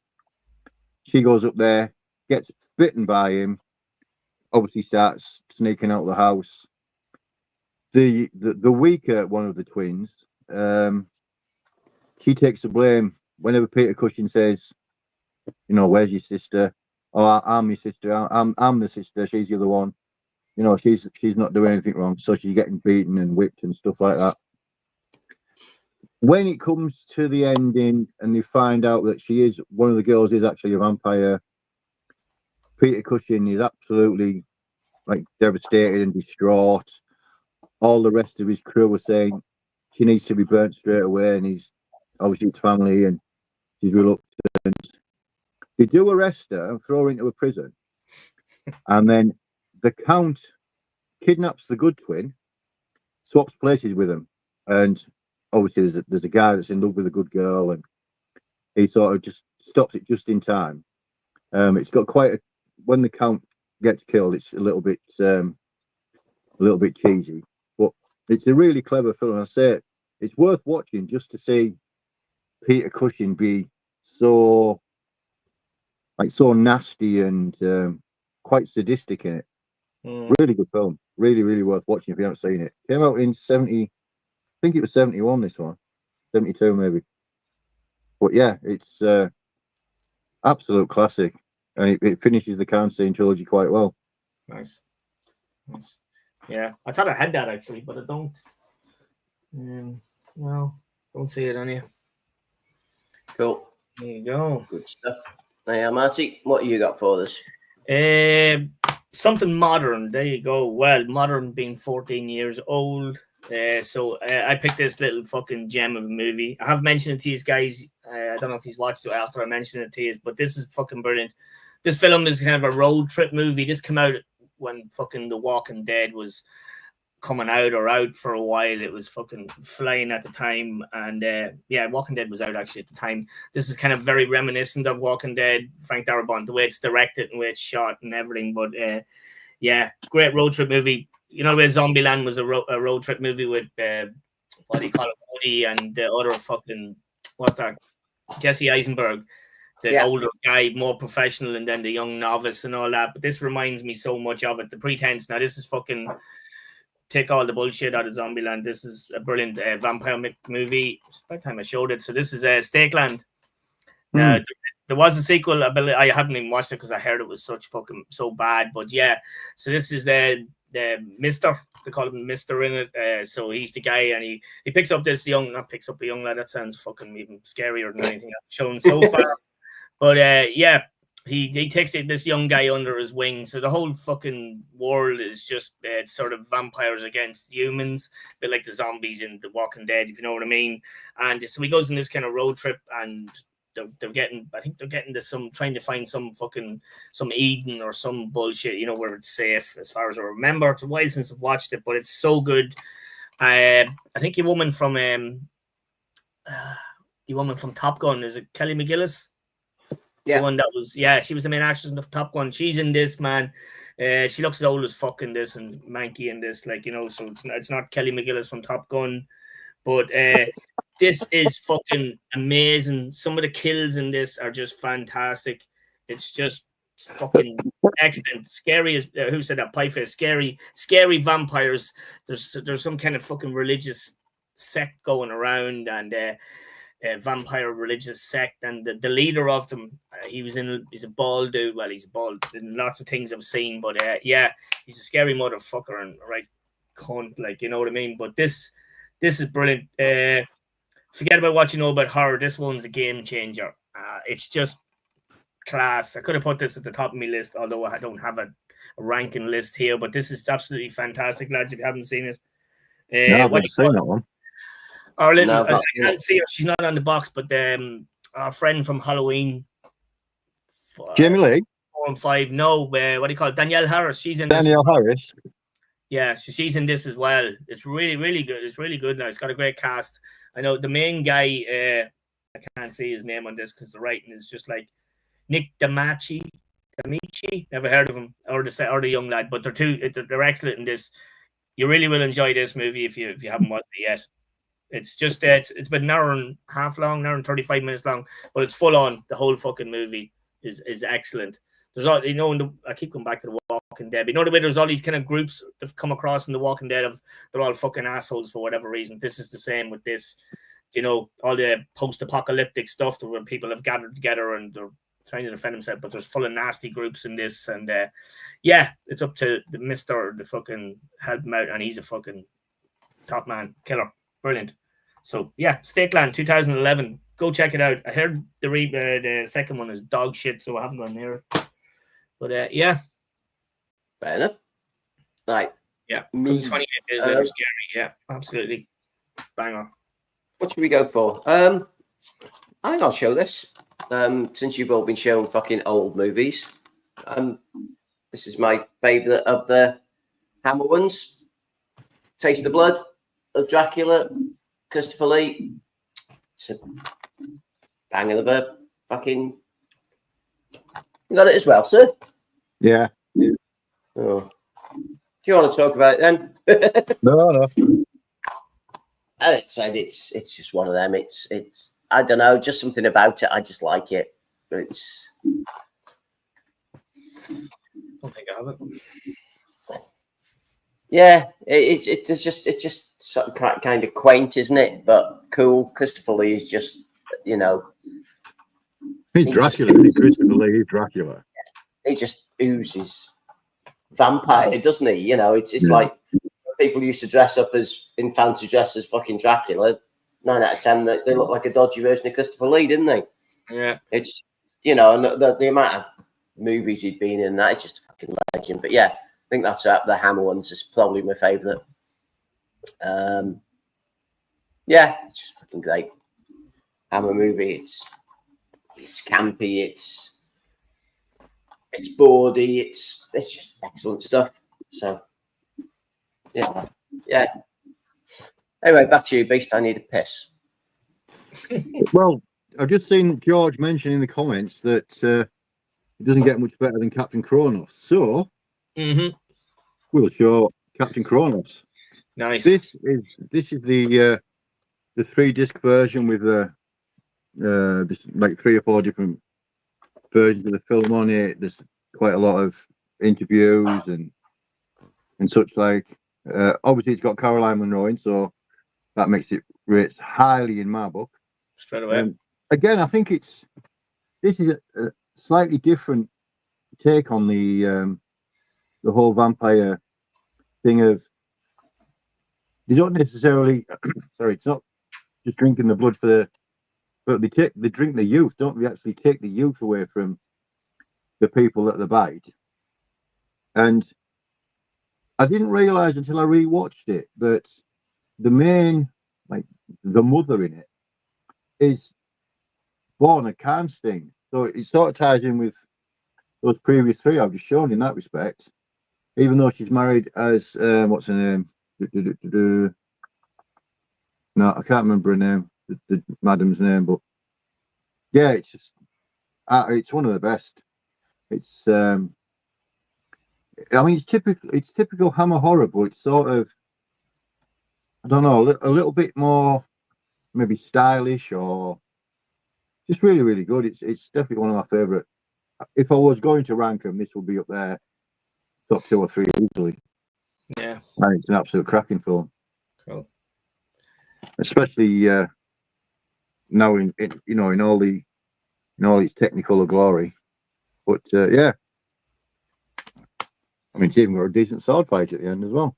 Yeah.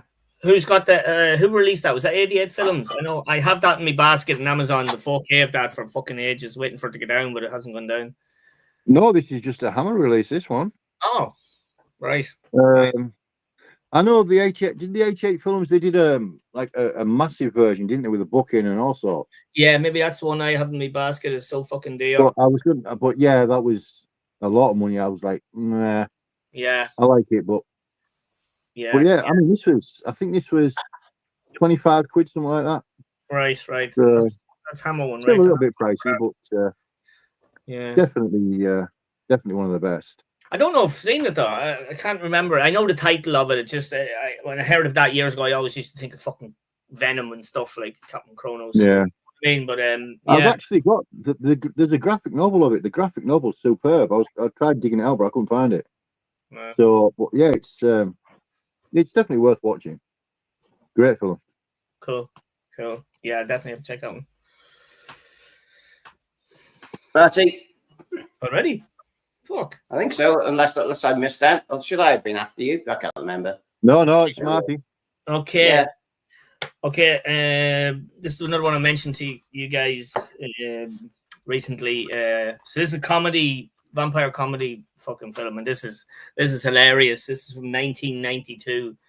Now, not a lot of great stuff come out around then for me, anyhow. But this is directed by John Landis. Have shown it to you lads already, but yeah. So this is Innocent Blood. So this is basically what this is. This is an episode of The Sopranos with vampires in it. So this is hilarious. This is about this vampiress, whatever the fuck. So her name is Marie. I'm just trying to get the lady's name. I think she's French. Anne Parload. She was Nikita in the original Nikita movie. Luke Besson movie, but she's in this. So she's a vampire in.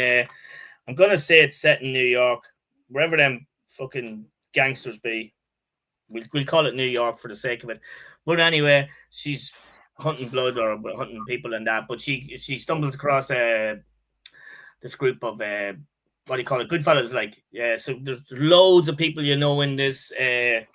Loads of guys from The Sopranos. That big Italian actor, I think he's brown bread now. What's his name?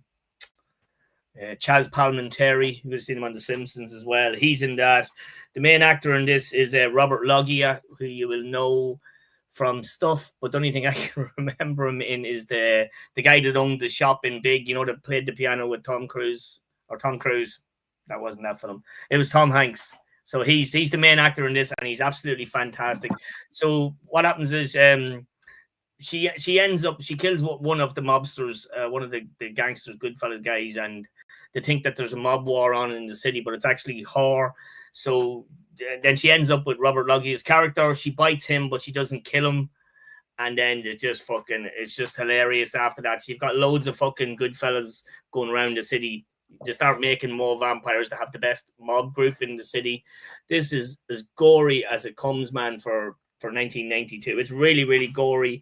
It's really, really great. I think this is an American DVD of it. I know there is a Blu-ray of it knocking about, but it's well in the $20, and it'll be a while before I watch it again, but I may eventually pick it up. But yeah, there's a little bit of titties and shit in this as well, but special effects wise, it's fantastic, and it's a kind of a who's who of this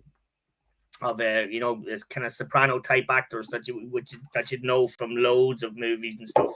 So directed by John Landis, 1992. John Landis from all his comedies and from American Werewolf in London and all that sort of shit.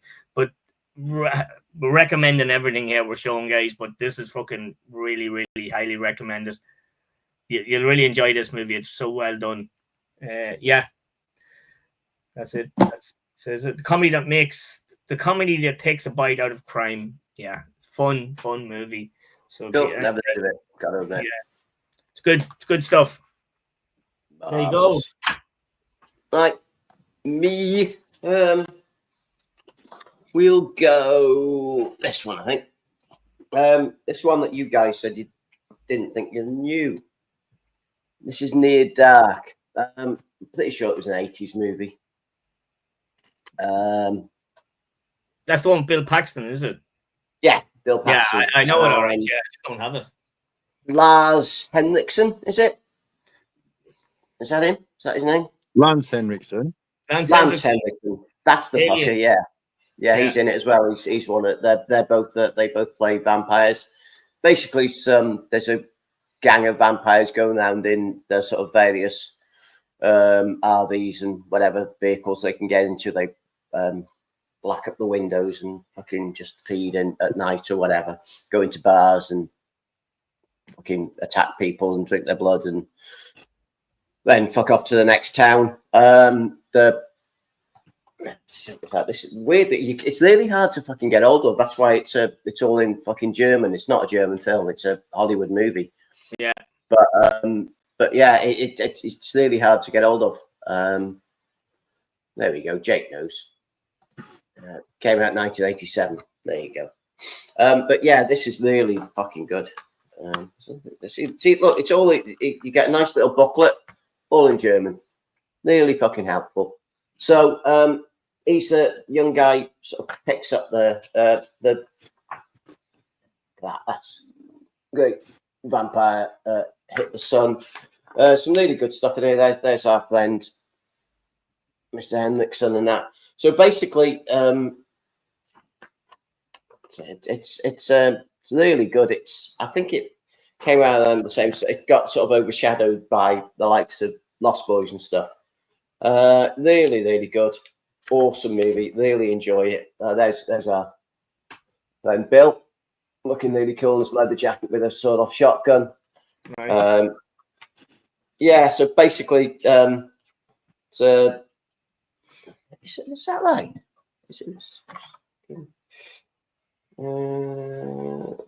I don't know. I can't read German. Anyway, there you go. Look at that. That's a great picture. Yeah, absolutely brilliant movie. But and they're basically young girl, one of the female vampires, bites some young guy in a bar and kind of turns him. And his family tries to get him back, and the police are after them and that sort of thing. It's fucking great. Really is good. Yeah, cool. I've tried to get it more times. It's fucking dear. Yeah, Pie Face is there. It's a classic film, but you just can't get hold of it anywhere. So that's why I said the only Blu-ray I could get was from fucking Germany. And I got it on eBay, and it took a long time to come. And it's one of them. I thought, it's not fucking coming, is it? I thought, there's no way this movie's turning up. But it did. I was well fucking chuffed. But yeah, I had to get a German one. So it's one of them. You have to fucking change the language and all that sort of bollocks. And but yeah, it's as said. This version is fucking great, and I'm well chuffed I got it. And I can't get it out because I put it in the wrong way. But yeah, Near Dark is absolutely brilliant. It's one of them that said you probably saw it back in the day on the telly, and so that's fucking great. But yeah, Near Dark, it's a classic movie, really good. So yeah, that's mine. Cool. Young Beastie. Well, since we mentioned Christopher Lee as the Drac, thought we'd go for Dracula AD 1972. I love again, that featuring the rather scrumptious Caroline Munro, and if I reach behind me, I don't know if you'll see it, signed just for me. Nice. How did you manage to get your dirty paws on that, mate? Off a fan page thingamajig. But yeah, the reason I like this one, apart from Caroline Munro, when all the hip kids are trying to find something new to do, they're daft enough to believe somebody called Johnny Alucard that I could think of something. He must have been either off the tits or just thick as shit, not realizing that Alucard backwards is Dracula. The resurrection incantation chanting scene still to this day makes me giggle like hell because it's that daft. But I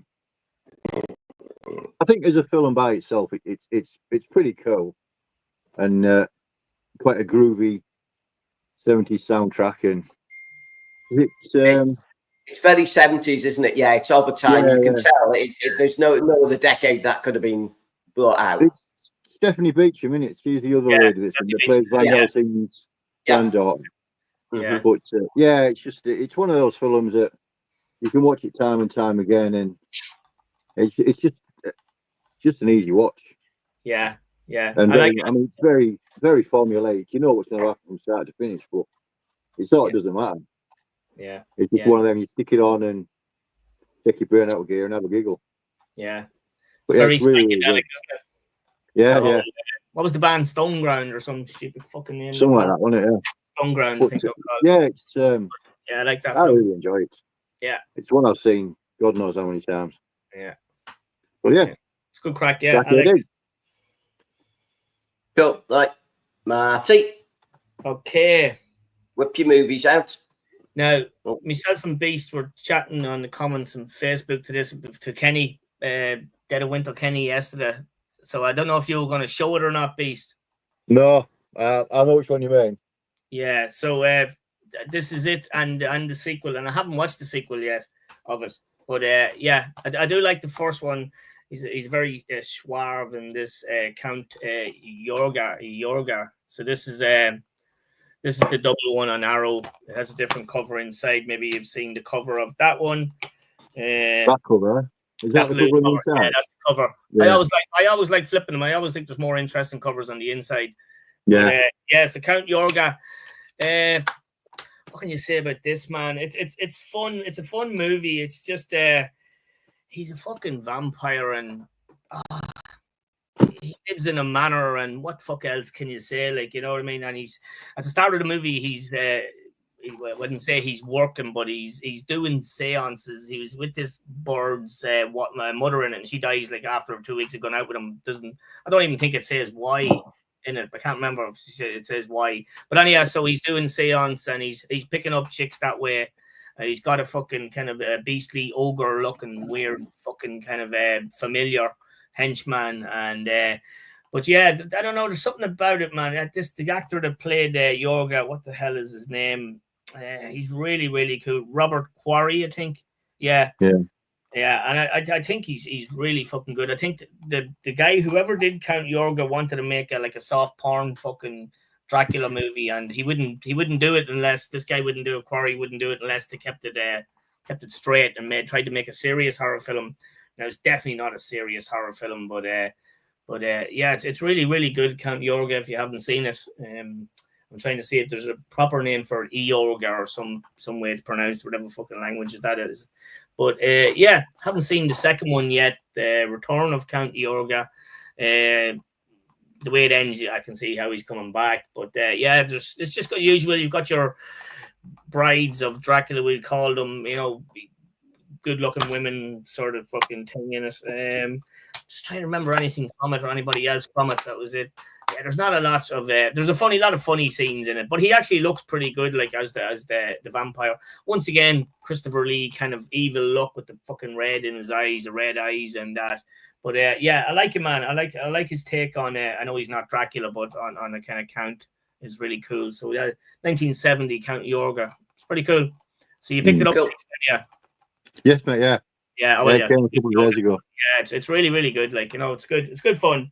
But there's a lot of these movies that are like that, and there's probably one or two we've shown already. They're not going to fucking blow you away, but they're just fun. I don't know. Maybe it's just time and the setting, and same with the last one Sean showed there with the whole psychedelic fucking hippy dippy shit, and there's a whole vampire shit going on. It's just weird, just takes you out of the kind of Bram Stoker story, Yeah, definitely. Like, I got something a bit different. Like, so Blade. All right. Wesley Snipes is Blade. Yeah, I fucking love this movie. One of the first Marvel 18 movies. It wasn't fucking Deadpool. It was this. Yeah, based on the vampire killer, daywalker, vampire dude. Fucking love this. Yeah. Ever since it first came out, I just loved the cool aesthetic. Was fucking with the black leather coat and all that, and fucking black gloves and the fucking samurai swords and all the throwing fucking stars that he used and all that sort of stuff that he fucking chopped all the vampires' heads off with, and all the silver and all that kind of thing. It's just a fucking great movie. Second and third one weren't the best, but all right. Yeah. I just love this. I watched it over and over again. This was when I first. I'm going to show how old I am. When I first had a 5.1 stereo system thing for me telly. This was the movie that I used to play all the time, because in the bit at the start, when he goes into the nightclub and it's all full of vampires. Yeah. And he takes them all out and he stands there and they're all fucking surrounding him in that like a bit. And he just fucking gets his thing, his like fucking silver boomerang thing, and it goes all the way down, chops all the vampires' fucking heads off. If you listen to it in 5.1, you could hear it going through. And that's how I was trying to explain to the missus why I needed to spend all that fucking money on a 5.1 system, because you can hear the sound go through all the speakers in the back of you. So yeah, it's just a fucking great movie. I like the whole idea of it. Wesley Snipes is just cool as fuck. It's just brilliant. It's a time and place. It's one of them movies that it was just fucking brilliant. I just love it. So there you go. Yeah, class. Brilliant movie. Blade. Good movie. It's brilliant. Really good movie. Yeah, it's excellent. Beastie. Nice. Right, we'll go a bit more modern. One of my favourite of the modern vampire films. 30 Days of Night. Sure, everybody knows it. The whole stream nearly got cancelled because I couldn't find the soundtrack CD, but fortunately, I did find the soundtrack CD. Nice. And also, I didn't know this was a thing until I was watching The Dark Life on YouTube a couple of weeks ago, and he mentioned the fact that there was a graphic novel for it.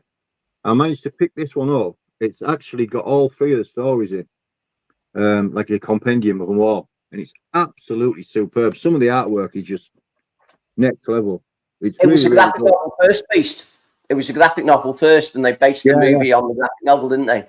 Yeah, but the graphic novel is far better than the movie, and I absolutely love the movie. Don't get me wrong, but the graphic novel is a lot better, you know. But it is a good movie, you know. It's fucking brilliant movie. It's one of those.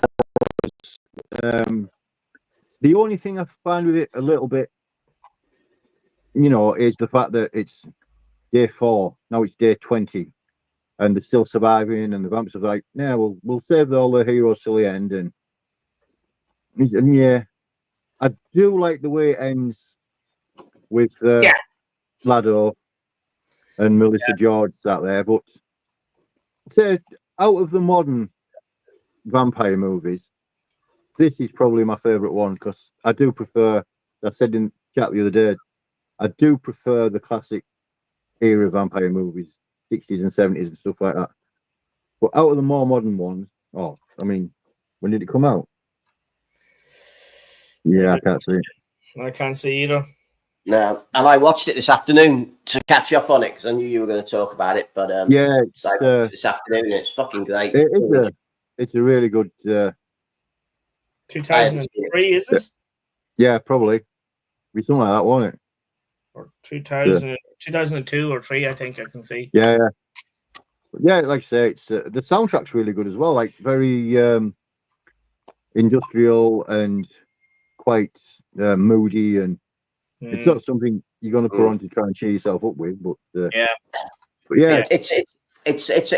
a lot like a fucking zombie movie, isn't it? In that, you know, they're all like, they're stuck in one place, and they get surrounded and all that, aren't they? So yeah. Hey, George.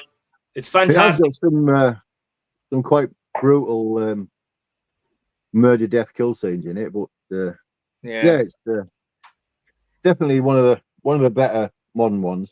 Yeah, I think it's class. I think the setting suits it. Like, you know, I think vampires in snow work really well. There's some of the. Do you remember the old scenes of the village like getting fucking destroyed? That is absolutely brilliant. It's shot going over them, you can just see them all taking them out, and the blood splattering on the snow. Yeah, it's that.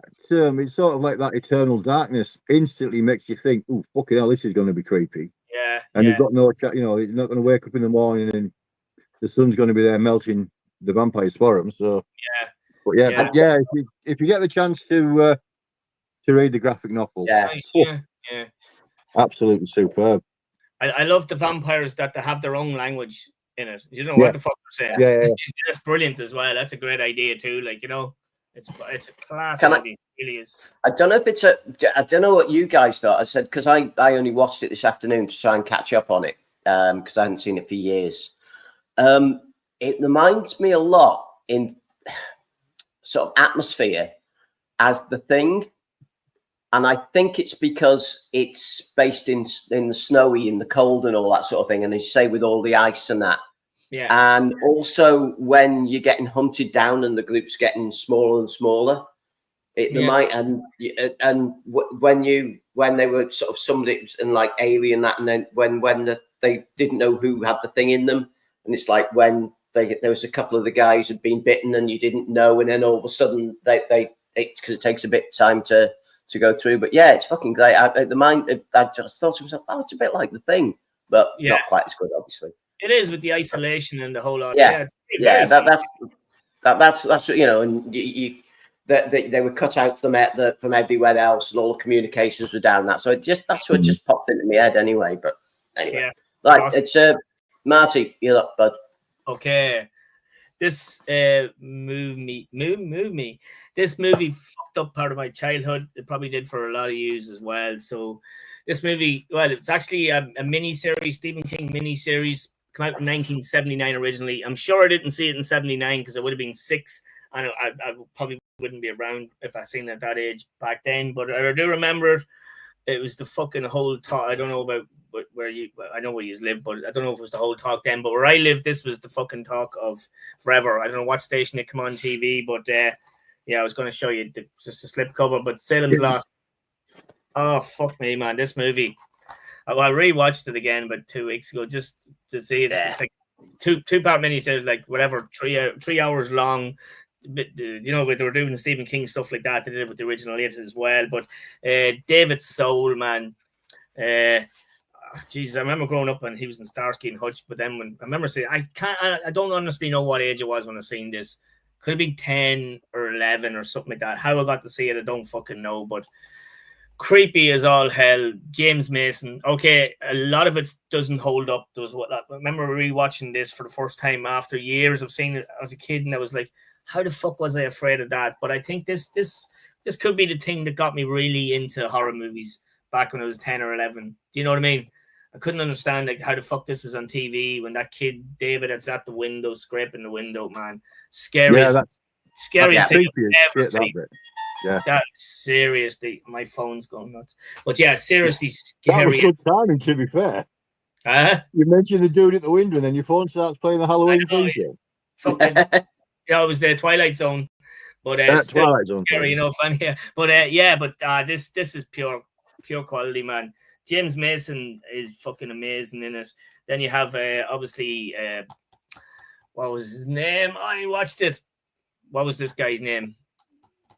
The fucking guy that it was the Marsden House. I don't know if he's watched the TV series of Castle Rock, Stephen King TV series. That was brilliant because the house was in it, the Misery Chastain was in it and everything. So it's a great throwback to this. But yeah, growing up watching this, man, I know it's when you watch it now and you're so fucking into horror movies and stuff, it probably has lost that little bit to it. But I'm sure if you could get a child to sit down and watch a movie for 3 hours these days, they'd probably fucking shit themselves still at this. But yeah. Go on, I know my missus said that scared the shit out of her. She still can't watch it now. That when she was a kid. Yeah. She I would say that probably is the scariest vampire film. Yeah. Most of the ones that we've shown aren't really scary as such, are they? Yeah. There's so many memorable. That's fucking terrifying. There's so many memorable scenes in this. Your man Lewis, Juliette Lewis's father, you know, in the rocking chair in the window. There's loads of bits you can remember in this that were just so fucking scary. This was directed by Toby Hooper, but back then when I was a kid, I wouldn't have known fucking Toby Hooper from fucking, I don't know, anybody. But yeah, it's absolutely incredible. I'm sure anybody that's into horror has seen it, so there's no point recommending it. Maybe Simon hasn't watched. There's no titties in it, so he probably hasn't seen it. but yeah, who's the lead in this? Bonnie Bedelia from Die Hard, John McClane's wife in Die Hard. She's in it in this early. She's very young in this, but what a great movie! I know there's the new one was out, the remake. I didn't watch it. There was a Return to Salem's Lot as well. I think I might have seen that, but I definitely didn't see the new one. I'm not a big person on modern movies. I know I went to see Weapons there last week in the cinema, but yeah, this is classic. Definitely classic movie. One of my favorites. Cool. Yeah, awesome stuff. Brilliant stuff. So, I just grabbed this off the shelf. Seen that? I've got a fucking box set with it, The Shining, and Salem's Lot. Fucking great. Really good. Awesome. Is that the Tim Curry? It is the Tim Curry. Yeah. Yeah. The Tim Curry, all the decent ones. So yeah, it's handy to pick up, save having to get them anywhere else. So, but that's not my pick. I'm going to go for this one. This is a modern movie, and I fucking loved it when it came out. Let the Right One In. Yeah. This is the original Swedish one. Obviously, the Hollywood one can fuck off. I haven't even bothered to watch it because new ones are shit. Because when they make remakes, they're majority of the time they're shit. It's not bad. This is one of them movies where it's quite artsy in that, and you think, oh no, I'm not sure. There's lots of, but it's just fucking beautiful. But it's also unnerving. It's scary. It's just fucking great. I really like it, and it's a cool modern take on if vampires were about and how they'd have to fucking survive in that. And the the actual vampire young child is just fucking scary. She really is, and the kid with his full haircut and that sort of thing. It's just I just love this movie. It's just so fucking cool. Yeah. I know it's quite modern and that, but it's almost like, and I think because you have to watch it with subtitles because it's all in Swedish and that, and it's just got like that sort of European fucking feeling to it. It doesn't seem cheesy. It's just something about it. It's just quite fucking, and you know, the kills are proper brutal and that. And I don't know. It's just something about it, and I've never seen anything like it. It's one of them. You just watch it. Oh yeah, vampire flick, and you watch it and go, "What the fuck is this?" Yeah. You know, when it first came out, and said some guy that used to do all the dodgy DVDs. So you'd go down to his house and what's the latest movie sort of thing before dodgy fire sticks and whatever else. You'd go down there and you get a fucking pirated DVD or whatever the latest movies are. And this was one of them. You went, oh, what's this? I said, I don't know. It's some sort of horror movie. Oh, okay. I watched it. I just thought it was fucking creepy as hell. But it's like a car crash. And you just couldn't not watch it. And there was something about it that kind of, ooh, I quite like that. It's just a bit unnerving. I don't know. I just think it's fucking great. Yeah. Definitely worth. I've seen that for a long time. I'll have to rewatch that. No, it's worth picking up. If you've got it, worth pulling it out, mate. And if you've not, see if you can copy of it. I've had this for quite a while. I tell you, can I just say how fucking stupid is having a slipcase that's exactly the fucking same? Why? Yeah. It's like, if you're going to have a slipcase, at least have alternative artwork or something on it, but the same fucking thing. Why? That's the remake, John. Yeah. The American one. Oh, that's new. I'll stick it up there. What is it like? It's not terrible, but I mean, if you have seen this, it's probably fucking this up already, because this is absolutely amazing. That kid's eyes in this, scary as fuck. But this is really good. But the problem is, if you've seen this one, you're not gonna enjoy obviously this one as much, because it's not as good. Yeah. But it's still worth a watch. Definitely is still worth a watch. The one, Chloe Grace Moretz, I can't see her name on this, and that young kid is really good, and he plays the blonde Swedish in this one. But it's decent. I'm telling you, it's not brilliant, but I think it's a good watch, like, you know. But this savage. But yeah, no, I think it's bloody great. Anyway, Beast, you're back on, mate. What have you got for this? Another modern one that I really enjoyed. Abigail. Nice. I've not seen it. I heard some like pretty damning comments about it originally, and I thought, we'll give it a go. The premise is a group, like a SWAT team type thing, are supposed to go and kidnap this bairn, and when they have to stay in the house overnight with the type thing to get $50 million or something like that, and they suddenly start disappearing one by one, not knowing that she's the main reason why they're disappearing one by one. It's absolutely full of humor, but not in a comedy sense. You know, it's not meant to be a comedy, which is so funny and so horrendously gory.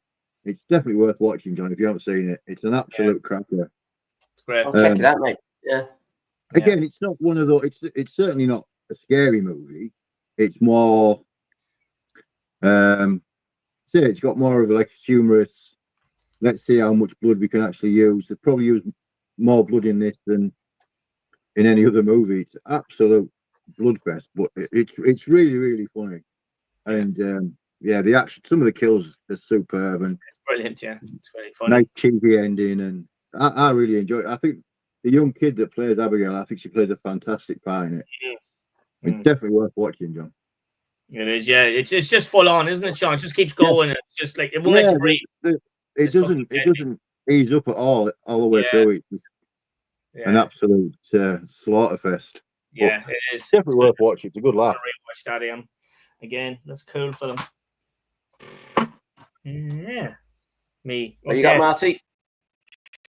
Okay, I'm gonna go away from the comedy for And a the minute. crooked. Okay, I'm gonna leave the comedy for a minute. So I'm gonna show you this one. I'll just take the slip cover off this one. So this is, give you a bit of background. This is by Neil Jordan, as we all know from a film we haven't shown yet, Interview with the Vampire. I didn't even take it off the shelf. I've seen it that many fucking times, but it's brilliant. But this is another one of Neil Jordan's kind of vampire movies. So this is Byzantium, starring Gemma Atherton. Is that her? That is Gemma Atherton. You'll probably recognize her or parts of her, anyway. And Saoirse Ronan, Irish actress who nobody can pronounce her name apart from me, obviously. But yeah, obviously. This is a great movie. This is a bit. What was Sean showing a minute ago or something? Not Abigail, the one before. So it was you, Sean. This is, or John. This is more like this is the story of two sisters. I'm going to say two sisters. They're living in some English town. It could be. It looks like a beach place. Let's call it Blackpool, just for the crack, something like that. So they're two vampires. Obviously, because they're showing it's a vampire movie. It doesn't really say that at the very start, but then you find out that they're on the kind of run from a group of vampires, or the ruling group of vampires in this world, whatever it is. So they're being hunted because something happened bad. They've been alive for 2 centuries. A couple of twists and turns in it, but it's just Saoirse Ronan's character, especially, it's the whole thing about the whole moral dilemma of being a vampire and of taking lives and that sort of thing. So she sort of feeds on people who are near death, who are dying, so she doesn't feel so bad about it.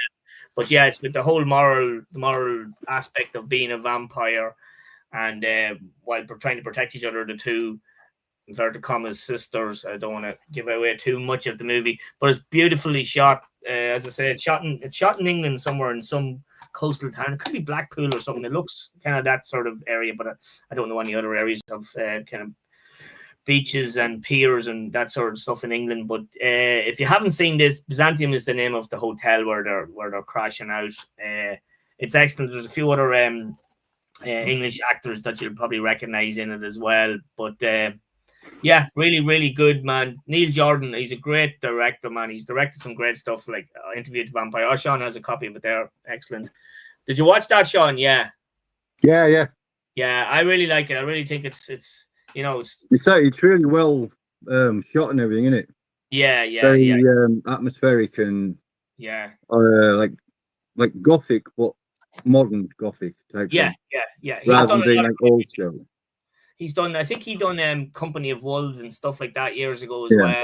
That's his kind of movie, like that kind of gothic, when he's doing horror stuff. But this is beautiful. It's a nice take on vampires, not your counts or your castles or your any of that shit. Like it's two sisters, we'd call them. And really, really cool movie. If you haven't seen it, it's definitely worth looking at. And I need to check it out. It's one of them ones that when it came out, there was quite a bit of a thing about it. Oh, new vampire movie and that sort of thing. And I never bothered with it because I think I asked someone and they said it was shit, so I didn't bother. But I'll definitely see if I can find a copy of it somewhere. Nice kills in it. There's a couple of nice kills. It's well made. So yeah. Pie face. Check that out. We're waiting for Sean to show it. It's coming. I'm not.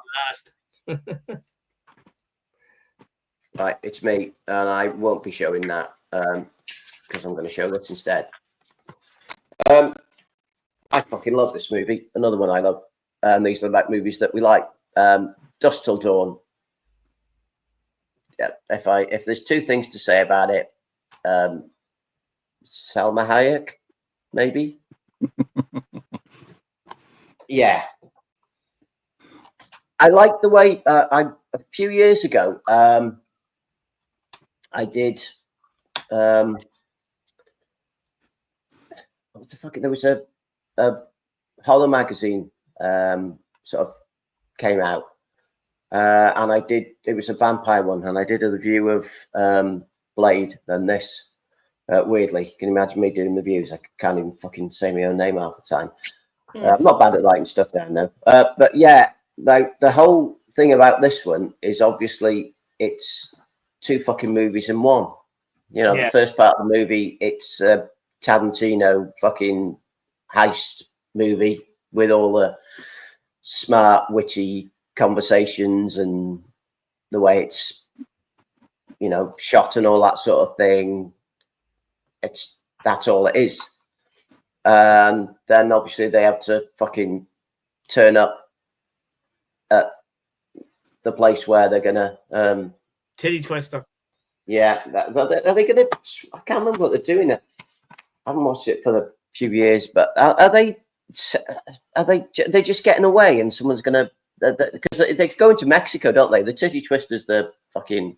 They are, yeah. They're going to meet somebody. They're on the run somewhere. They're meeting someone. I don't know if they've got some jewels that they stole and they're going to swap it for cash or something. I can't fucking remember.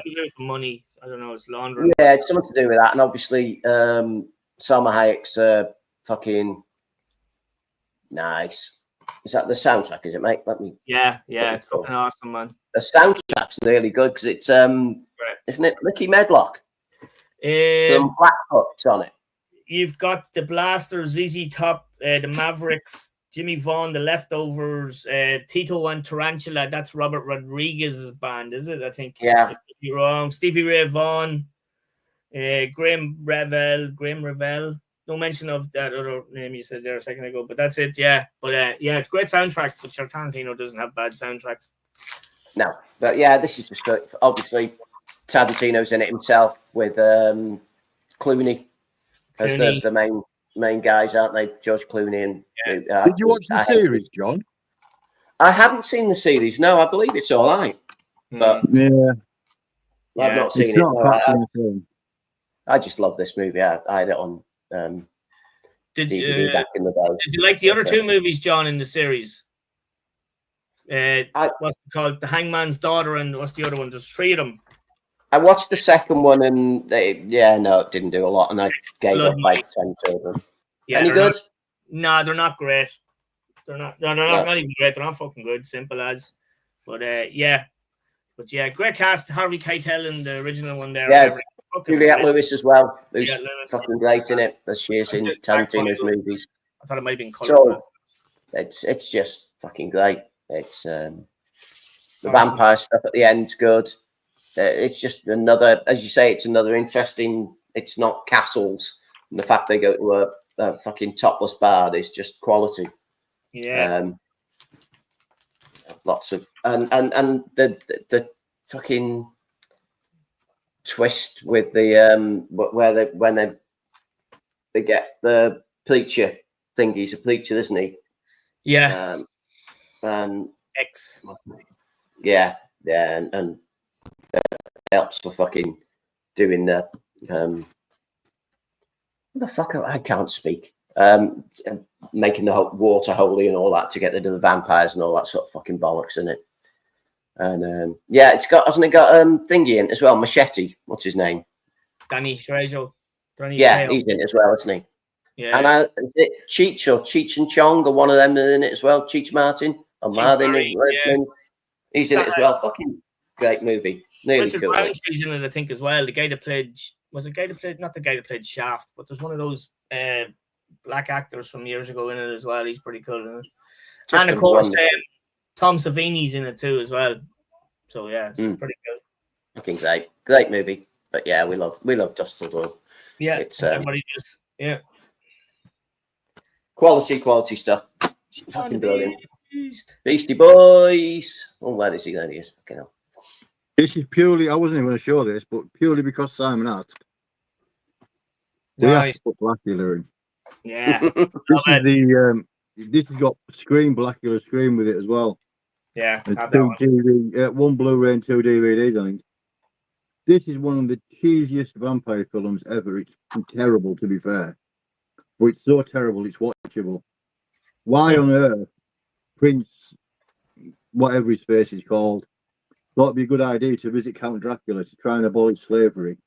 It's beyond me. So when he gets cursed, and then a couple of centuries, the two campus decorators in the world decide to, there's a coffin, let's open it. When he comes out, the first kills, it's just absolutely batshit crazy. And it's just like all the way through. It's absolutely crazy movie. I sat myself and Pamela sat and watched them both, and we just giggled all the way through it. Yeah, it's so bad. It's good. It's yeah. So yeah, especially for Mr. Pieman, we had to stick this up. But, yeah. I mean, it's an entertaining 90 minutes or whatever it is. And full of extremely racist remarks, as it would be back in the 70s. But yeah, it's just an absolute giggle fest from start to finish. Certainly not one I'd consider a top 10 vampire movie, though. But yeah. I love his fucking makeup in it. You know, when he turns vampire evil, he looks like Gary. Remember Gary out of Team America World Police when they dress him up as a Durkistan guy. Like, it's just bits of stuff stuck onto his fucking face, man. Hair stuck onto his face. It's so fucking funny, that film, Blackula. It's brilliant, man. Love it. It's good for all the wrong reasons, really. Completely. Like, you know. But yeah, I mean, I picked this up. It was really cheap. I think I got it in HMV or something like that, for maybe a tenner. Yeah, and it's just absolutely batshit crazy from start to finish. Yeah, it's fun. Fun. It's a fun Good movie. One. Yeah. Blackula. You need to be called Blackula. Oh, fuck me. It's so funny to think of it. Okay. It's me, isn't it? Yeah, obviously. Yeah. I'm trying to remember what fucking year this is, but this is another vampire comedy that spawned 3 or 4 seasons of a TV series, written and directed by Jermaine Clement and Taika Waititi. What We Do in the Shadows. Oh my god, what an amazing fucking movie! I've seen that for ages. I've seen it for a long time. Oh, you seen this, John? Yeah. Yeah, it's funny as fuck. Yeah, it's great. Brilliant. So it's a mockumentary about that fucking team of reporters or film crew, just filming the daily lives of 3 vampires who live together. 4. I forgot about Peter. He died. But the 4 guys in the flat, set in New Zealand. All the whole vampire lores there, where they have to be invited into different things and certain things they can't eat. You know, the usual old vampire stuff, and they're luring people to their mansion for their house with familiars. There's a bit of rivalry between the werewolves in it, or not swearwolves or werewolves, whichever they want. But the Aussie guy or the New Zealand guy with the red hair, that's in Jumanji and loads of stuff. I can't think of his name, but absolutely brilliant cast in this film. It's so fucking funny, man. I love it. I've only actually seen the first season of the TV series. I'm wanting to buy it, but I don't think it's out for sale. It's probably on some streaming service still. That's why you can't get it. But fucking start to finish, the writing in this, as all with what's it called? Taika Waititi stuff and the guys from Flight of the Conchords. Fucking brilliant. New Zealand movies in general are amazing. Comedies. Anything that Taika Waititi does is absolutely amazing, and this is just it's fucking quality, man. The Spinal Tap of vampire movies, fucking totally, absolutely stellar movie. Love it. Definitely on near the top of my list. And if we want to go with that way, but yeah, sure everybody's seen What We Do in the Shadows at this stage. Bye, Dylan. Right. How many more are you boys going to show? I've got about another 12 on the floor, but I've got 2 beside me to show. Yeah, I've got a couple. How about you, mate? Yeah, I've got a couple. Yeah.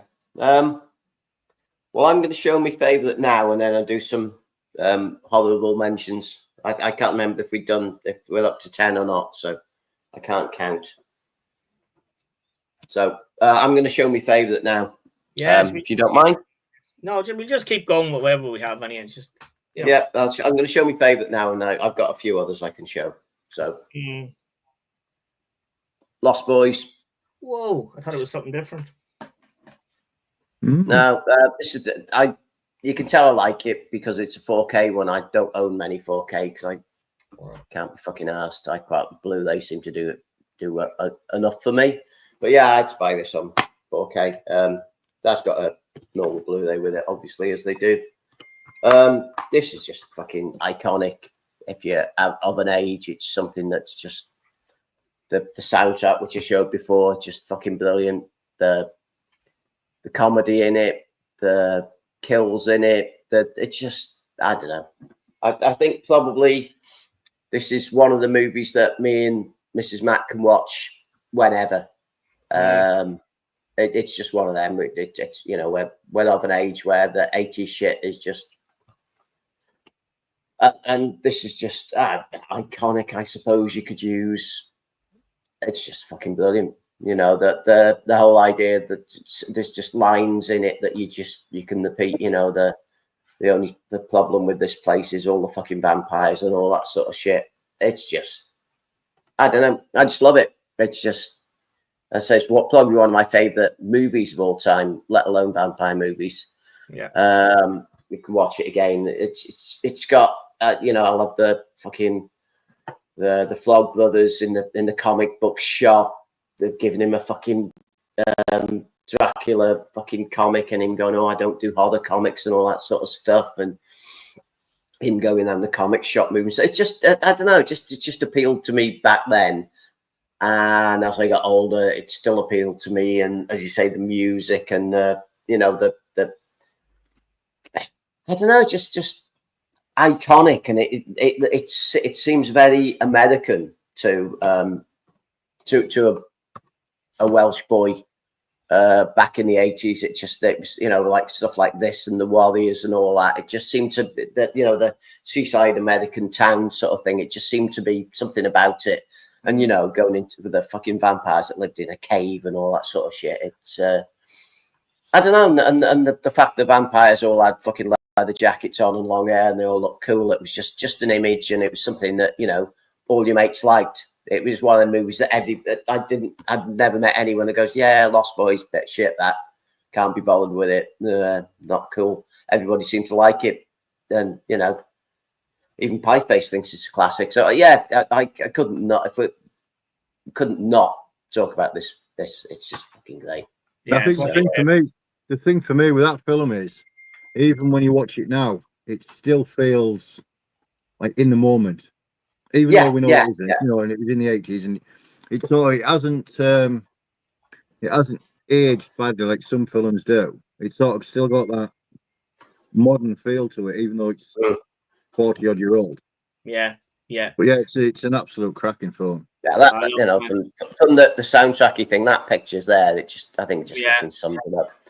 You know, when he starts to wear the sunglasses and all that sort of thing, and you know, and he gives him the noodles, and they all turn into fucking maggots and all that sort of thing. It's just, I don't know, just really cool, and you know, the fact that they've got, it just seems to have everything. For me, it just seems to define what a cool, you know, as you're saying, it wasn't fucking counts up in a castle and all that sort of thing. It seemed realistic. And did you like the sequels, John? Again, I don't bother with them. What do you think? Yeah, no, I've never seen the sequel. They are pretty shit now, yeah, in fairness. But yeah, I have that 4K. I just thought I'd pull out this with the extra movies in it just for the fun of it. But yeah, as you say, a classic movie. I think best horror movies are small town settings from movies. Like Silver Bullet, Lost Boys, that sort of fucking movies are the best. You know what I mean? Whatever it is, there's a kind of a homely. Near Dark is a lot like that. If you've not got, man, grab a copy of Near Dark. If you can get one, it's worth watching. It holds up well. You know, it's that sort of thing. It's kind of like a timeless thing, and it's, as you say, it's relevant, even though we're not American, obviously, but it's kind of relevant to a time frame and that sort of thing. But yeah, right. It's Beastie, isn't it? Me, mate. Yeah. Now, this one, I know Marty knows this one. I didn't even know it existed until a couple of weeks, well, just over a week ago, and picked it up in HMV. This is Sundown. It's definitely a comedy. It's one of those annoying ones that's got the same slipcase. I mean, what's the point of that? Same slipcase as the colour, and you know. All the best like that. When when I read the back of it in the shop, I thought, yeah, it's worth the punt. And I sat and watched it, and I just giggled all the way through. It's cheesy as hell, and the fact that they want the vampires can use factor 100 and walk around in sunglasses in the daytime and stuff like that, and you want to be good people. And I mean, David Carradine's one of my least favorite actors, but he's brilliant in this. Yeah, he's so. I mean, he's pretty much wooden in every film he's ever made, including this one. But for some reason, in this one, it worked, and I just really, really enjoyed it. I watched it 3 times since we got it. It's absolutely brilliant. I said it came out in 1990. I didn't even know it was out. Didn't even know it existed. So it's one of those fortunate finds that I probably, if we weren't doing this stream, I probably wouldn't have even looked at it. But yeah, I really enjoy it. I thought it's funny as hell. Yeah, it's a little gem, definitely. Yeah, fucking is brilliant. But yeah, I love that movie. I think it's great crack. It's just so different, like, you know, than anything you're used to, like, you know. Yeah. It's just like vampires hiding away, like in a small town of their own. But they're manufacturing blood, aren't they? Like in factories. Yeah, synthetic blood to survive on, and you don't want to kill humans. That some of them are all just. Yeah. The scene when they're sat in the diner with the rancid burgers in front of them, so they try and look like it's everything's okay and stuff. I just absolutely giggle, man. And again, Bruce Campbell. Anything with Bruce Campbell is good. Yeah. The interview with him in the extras after, when he was saying, he was like, I'll do anything, just bang it in there. Yeah. And he didn't expect it to be as good as it was, type thing. Absolutely brilliant. Great film. Cracking movie. Really, really, really glad I picked it up. Yeah, it's really good. Really like that one. Yep. Yeah, mate. Go on, Marty. Okay, sorry. Okay, we're talking about classics. Okay, you had The Lost Boys. I actually thought you were going to show this one. So I'm going to show it just to get out of the way. I have the soundtrack here to show you as well. I'm so happy to have the soundtrack of this. It's fucking killer. 1985, Fright Night. We had to show it. Someone had to show it. So, what can you say about Fright Night? It's got to be one of the best 80s fucking vampire movies. Best one vampire movies ever. You know what I mean? Absolutely. Start to finish. Once again, you've got your kind of small town setting. It's all set in a little fucking neighborhood. And shit like that works for me. Chris Sarandon as the vampire, amazing. The young lad, I can never remember that guy's name. They don't even have it on the front of it. They have Amanda Bierce's name on the front of it, the one from Married with Children, and she looks actually pretty good in it. Like, and then of course Roddy McDowell plays what's the fucking guy's name that has the TV show in it? Oh, Peter Vincent. Yeah, just after reading it there. But then once again, this is a German version of it. It's not in German, but it's a German release of it. I don't know why I have this version of it. I'd actually forgot all about that until you mentioned it the other day. And I've been trying to get a copy. Yeah, and I just completely forgot about it. That's probably why the other day, I was like, I'm gonna have to try and get a copy. You can't get it anywhere. That's probably why I bought the German version. At some stage, I couldn't get the fucking thing. But it's an absolute classic. Absolute classic. The remake with Colin Farrell was actually pretty fucking decent as well, with Anton Yelchin. Yeah. Not anymore. But great movie. But I have the fucking soundtrack of it, man. And I picked this up for like €12 in a bookshop in Ireland, like, and it's just in mint condition. Such an iconic cover as well, isn't it? Oh, that, you know, the house with the vampire behind it, just absolutely brilliant artwork. Yeah, it's absolutely brilliant. The soundtrack is fucking great. I think this is on Black Vinyl. It's a while since it's spun at Epic Records. But yeah, Jay Giles Band is down. Autograph, I think of a couple of records there. April Wine have a few of their records. And Devo, who else is it? White Sister, Save Me Tonight. I'd love to get those White Sister albums, the 2 albums that they have, kind of AOR, American AOR, if anybody has them. Give me a shout.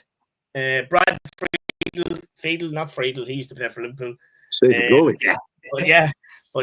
Cracking movie, man. I mean, it needs no introduction. Everybody, if anybody's in the chat, anybody would have seen Fright Night, and it's just fucking quality, and the effects are brilliant. Chris Sarandon is amazing in it, man. So classic movie. Had to come out some stage, I knew, from one of us, but I don't own a copy of it for whatever reason. I've never picked it up. I think I did have it possibly on VHS back in the day, but I lost all them ages ago. I've just never really picked it up for whatever reason, because it always seemed to be on the telly. It's one of them. Yeah, I don't know what this is on.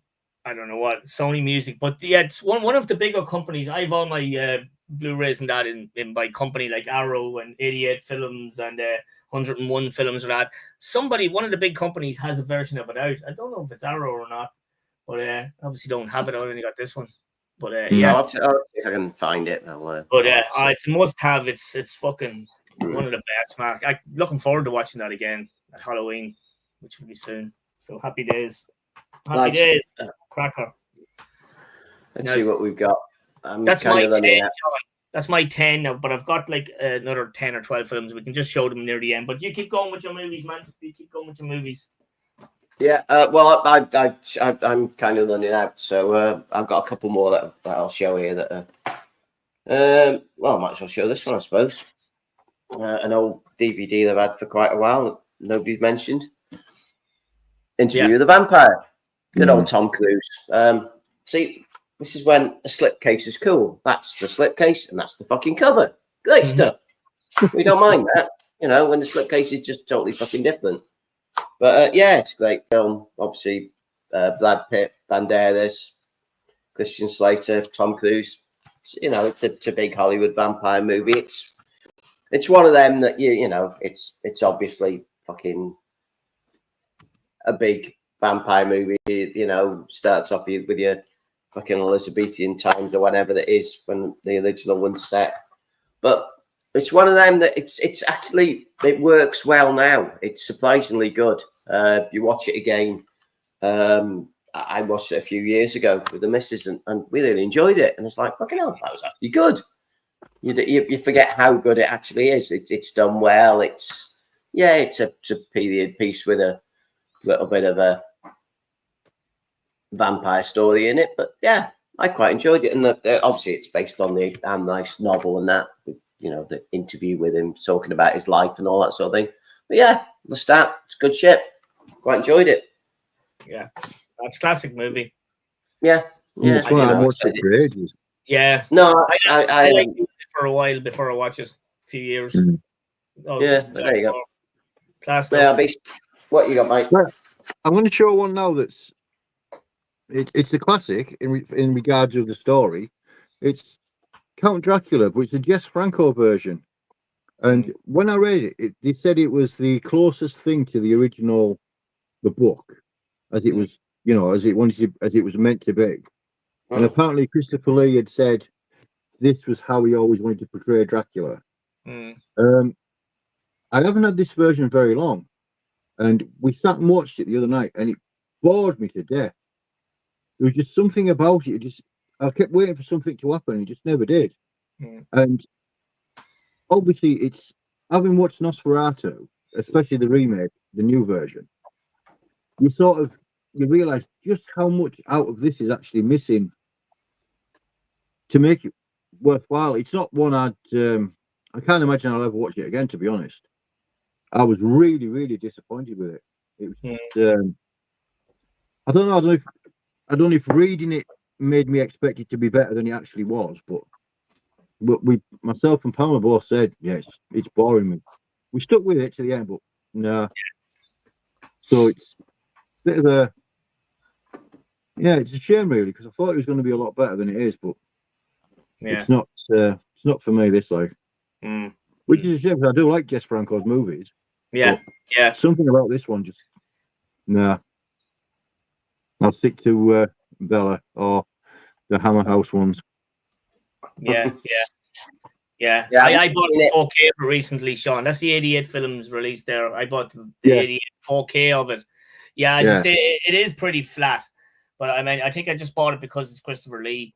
Do you know what I mean? Just trying to get all his I think that was one of the selling points for me. But he hasn't done really vampire movies, Christopher Lee, and I think he done Seven Hammer, that Jess Franco one, and then he was in 2 cameo appearances.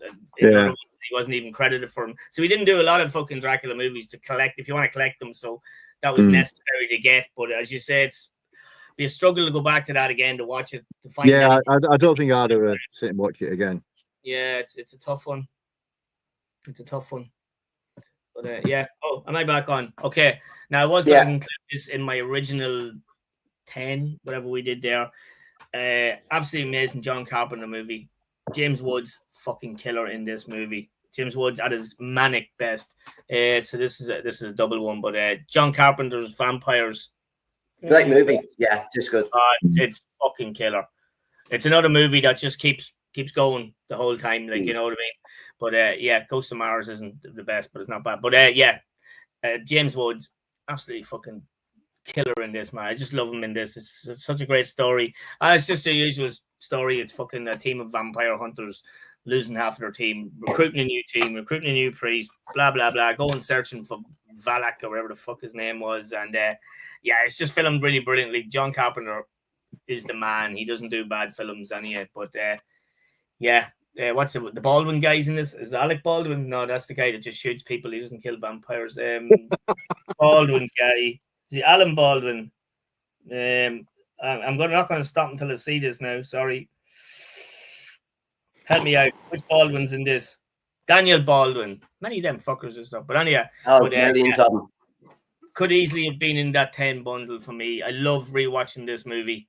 It's just great. You know what I mean? We made a brilliant video game. It probably is video games, based around the same story. I don't play video games of just vampire hunters. But yeah, absolutely class film. Class film. John Carpenter. We should have done we couldn't really do a John Carpenter. There wouldn't be enough for a live stream. But anyway, class stuff. Right, John, you're on. Yeah. Well, I know there was a video game of this one. Bram Stoker's Dracula, the Coppola one, Francis Ford Coppola. They did do a video game of this. Can't remember what it was on, but I remember seeing it. It was fucking shit. But I was just going to say it must be boring as fuck. It was. And let's face it, you've got to mention the fact that fucking Keanu Reeves. Oh my word! What a wonderful performance. I like Keanu Reeves, but fucking hell, it's John Harker or whatever the bloke's name is. Is fucking dog shit, isn't it? Absolutely. It was more wooden than the stakes you used to kill fucking Dracula with, I tell you. But hey, I quite enjoyed it. The nymphoid women with scantily clad. If you need boobies, that's about as close as you're going to get. That's it. Yeah, I actually really enjoyed this one. I used to have this in a fucking VHS in a coffin-shaped box. It had a, I think, a copy of the novel in it. It might have been abridged, I'm not sure. Copy of the novel and a little pin badge of the logo-y thing, which is not here, weirdly, on this version. But no, but it's like a wolf's head sort of thing. Yeah, I'm Circus Dracula. I said there was a video game of it. So, Beast Europe, mate. Right, I'm going to go back to the strange Italian ones. This is called Shiver of the Vampires. Somebody mentioned in the comments about if it hasn't got boobs in it, then it's not a vampire film. Well, this must be the mother of all vampire films because it's boobs all the way through it. It's that Jean Rowling again. The story, if you can say that, is this young couple get married and it's to spend the honeymoon at the bride's family's home. They stop in a village on the way to be told that the two uncles that lived there were buried the day previous. So obviously the bride's quite distraught, and he said the only two people that are still there are the two maids, so they'll explain what's happened. They go up there, the two maids are there, they make them feel welcome. The girl decides that it's not right to sleep with her husband on their wedding night. She wants to be alone in a room by herself.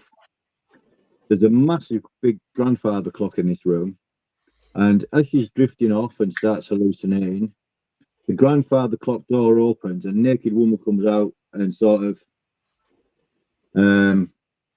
plays with her, which then makes her want to be more interested in her family.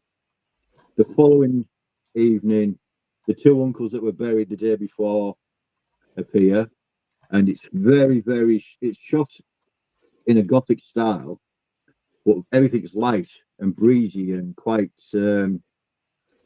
camp. Obviously, the husband's just devastated, and he wants to know why his wife's gone against him and what's going on. So he realizes that the uncles are both vampires, and he wants to put an end to it. But it's boobs from start to finish. Some of the weirdest attempts at a storyline ever. But the way it's like the cinematography on it is absolutely superb, and it's a refreshing change from the castles, the old mansions. It's all dark and dingy and full of cobwebs and stuff. Everything's bright and shiny and lovely and just strange. Again, it's another one of the machine rolling ones, and it's just really weird, but also really, really good. Absolute cracker. So if you haven't seen it, which I'm assuming you won't have, it's worth digging out because it's a good laugh. No, never heard of it. Let's check that out though. Shiver the Vampire. Sounds cool. Yes. Weird. Yeah, weird's good. Weird is good. Okay, all right, this is one from the other bundle. Frederick was just saying about Chinese vampire movies. So this is another vampire comedy. There is sequels of this. I didn't buy them yet. I don't know why, because I absolutely love this fucking movie. So this is don't ask me the director or don't ask me any of the names of the Chinese guys, because struggle even to order food, man. So yeah, but anyhow, that sounds bad, but yeah. So this is Mr. Vampire. Now this is fucking. I don't know what you call it, slapstick as it comes, but it's a fucking amazing Japanese movie. Once again, full of martial arts, but the whole story is about this priest and his kind of two other priestesses, and they're just hunting vampires. There's a nice little twist on the vampire lore here. They're kind of hopping vampires. They hop around and they can detect sound. They're the kind of mummified vampires and that. So people are holding their noses, holding their mouths so they won't be breathing, so the vampires won't hear. So you can have a vampire right beside you, but if you're not breathing, they won't know you're there. It's just mad fucking over-the-top comedy. There's kind of mummified people in this. There's a ghost story playing out in the background as well. But yeah, like you have to be into kind of Japanese movies, foreign, or what do you call it, kind of martial arts stuff. There's the original title of it there. Where this is getting like a Johnny Mac video there. Can't see shit. Yeah. I think every time John's on, I think he's showing the fucking Beatle record the whole time. The White Album, like, I don't know what the but yeah, you're not going to be able to see that or make it out. But anyway, that's the original title. But Frederick will probably know about this one here. You get fucking jumping vampires. It's fucking hilarious, man. I still need to buy the other two. There's a set of 3 more of the movies by this actor. He's also in Magic Cop and some other ones I have as well. But a lot of stuff of idiot movies and that. But this is Eureka, one of those Eureka classics. And the other box set's in it, but it's about 30 quid. So yeah, just being a miserable bastard. I haven't bought them. What do you call it? Encounters of the Spooky Kind, I think, is the next one in the series.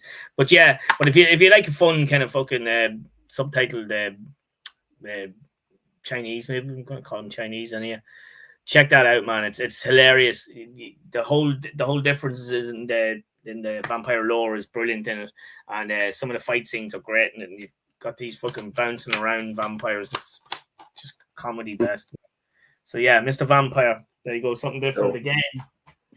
I love different vampire movies, rather than the norms. But yeah, cool stuff. Sounds good, mate. See you there, Jim. You were saying that Eureka, I think that's my original Nosferatu. Yeah. Right, 22's on Eureka as well. Yeah. Masters of Cinema, yeah. Brilliant stuff. Yeah, good shit. Right.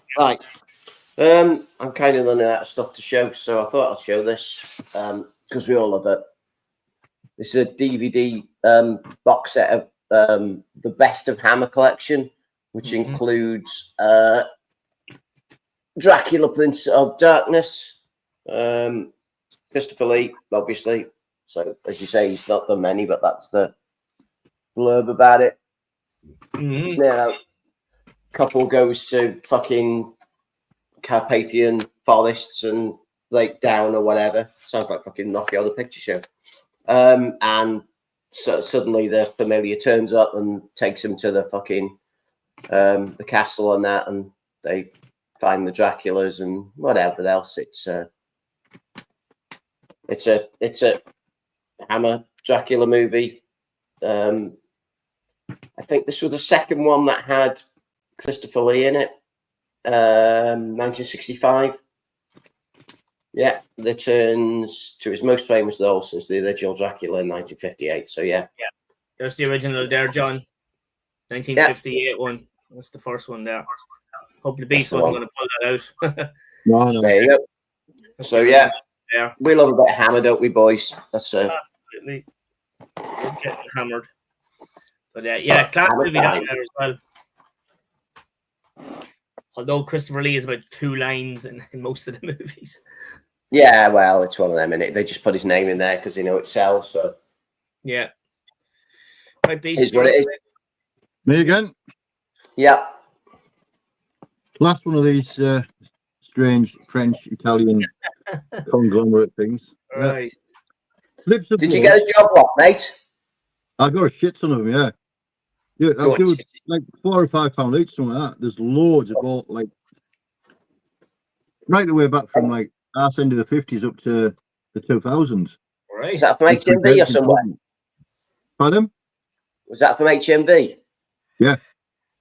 But there was Nice. there's absolutely, I mean, there's quite a bit of shitting amongst them all as well, but there's some really good ones. This one's got a really clever story. The fact it's got the 2 girls on the front is a bit of a misleading thing, really. But that's why you bought it, though. Well, I bought all of them. Saw the red and white, and I was like, "Yeah, I get him." A guy gets so obsessed with this. He sees a photograph of like an old relic, and something clicks in his memory, but he doesn't know what. So he tries to find out where it is. He starts having flashbacks to when he was a child. He was lost and ended up meeting this woman, and she opened the gates to this castle and said, "Right, you sleep there."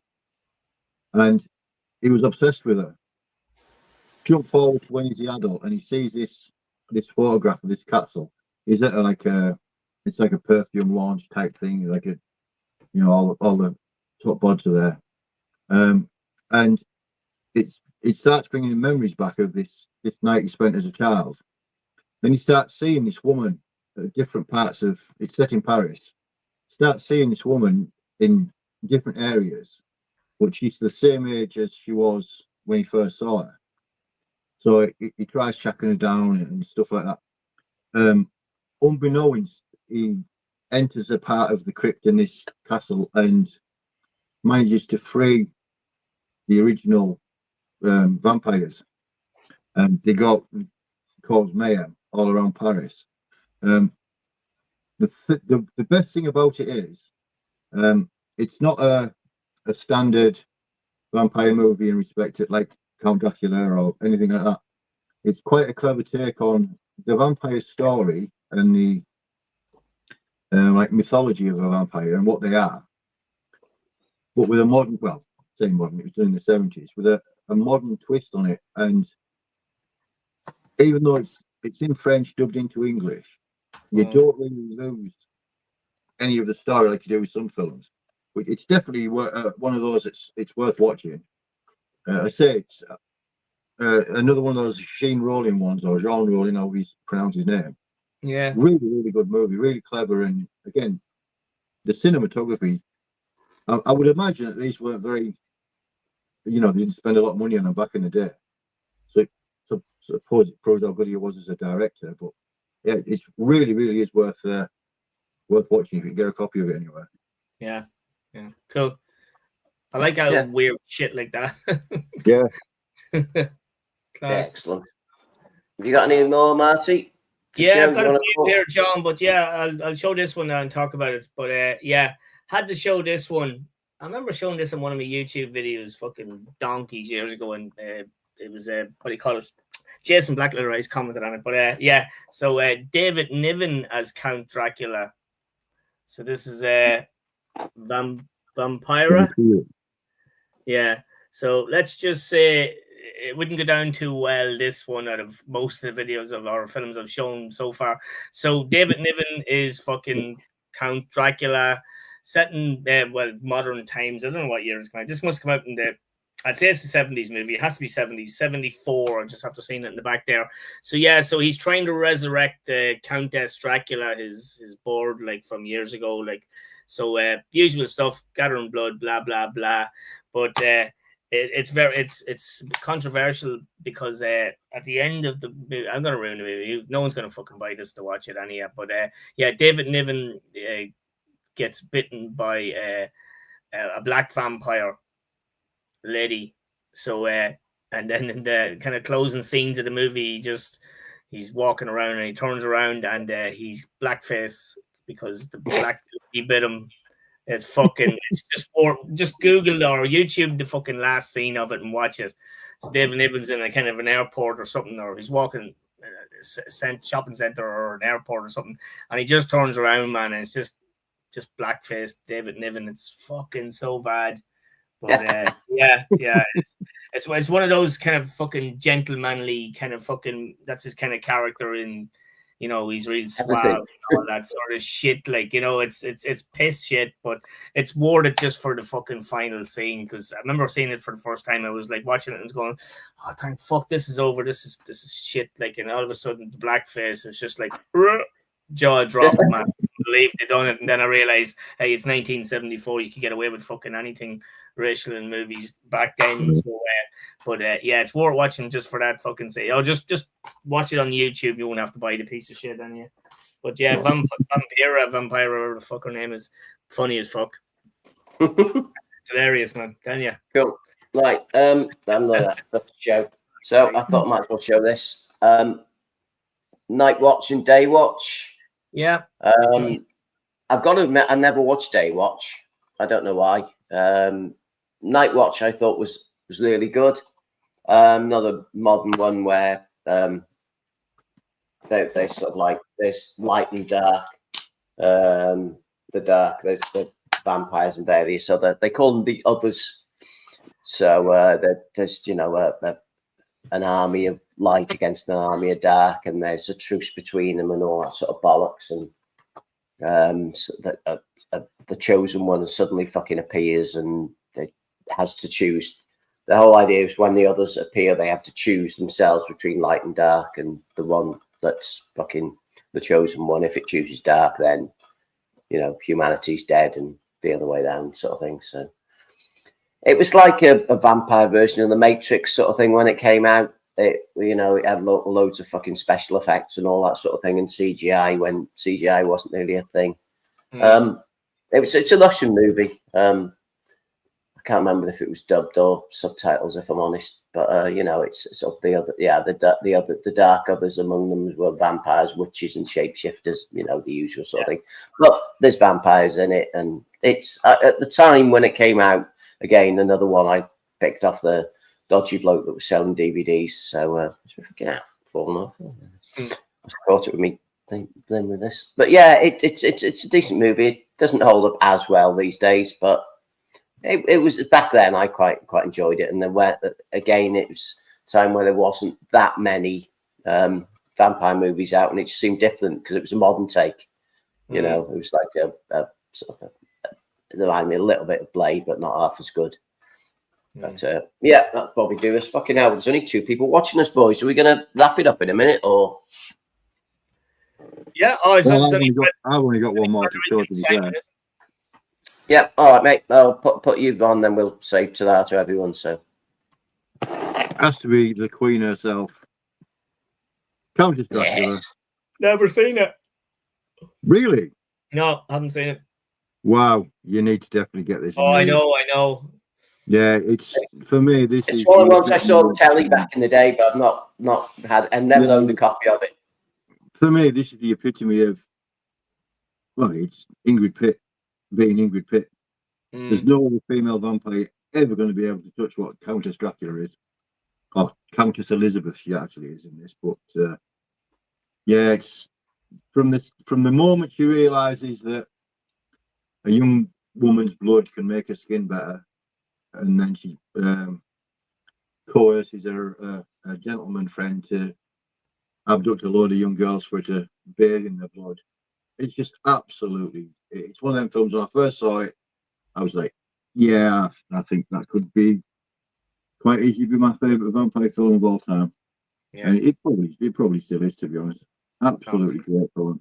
I've been trying to get it on Blu-ray, but yeah, that's my issue. I've been trying to get it on Blu-ray because before I want to get it on Blu-ray, but I'll have to get it on DVD. Be done with it. Well, I'll keep trying to track it down. There's a German version. Yeah, I've seen the German version. Oh, I've heard it's not the original cut. Oh, right, okay. You know, they do that sometimes, don't they? They release it in a different country and there's bits missing and stuff. So that's a nice. Apparently, this is as close as it is to the actual as it was released type thing. So, but yeah, just looking on Amazon now. Not a bad place for me to end my little vampire journey. Yeah, it looks like there is a Blu-ray, but it's not available. It's probably the one you've seen. Is that on Amazon? Yeah, I just Amazon, network version.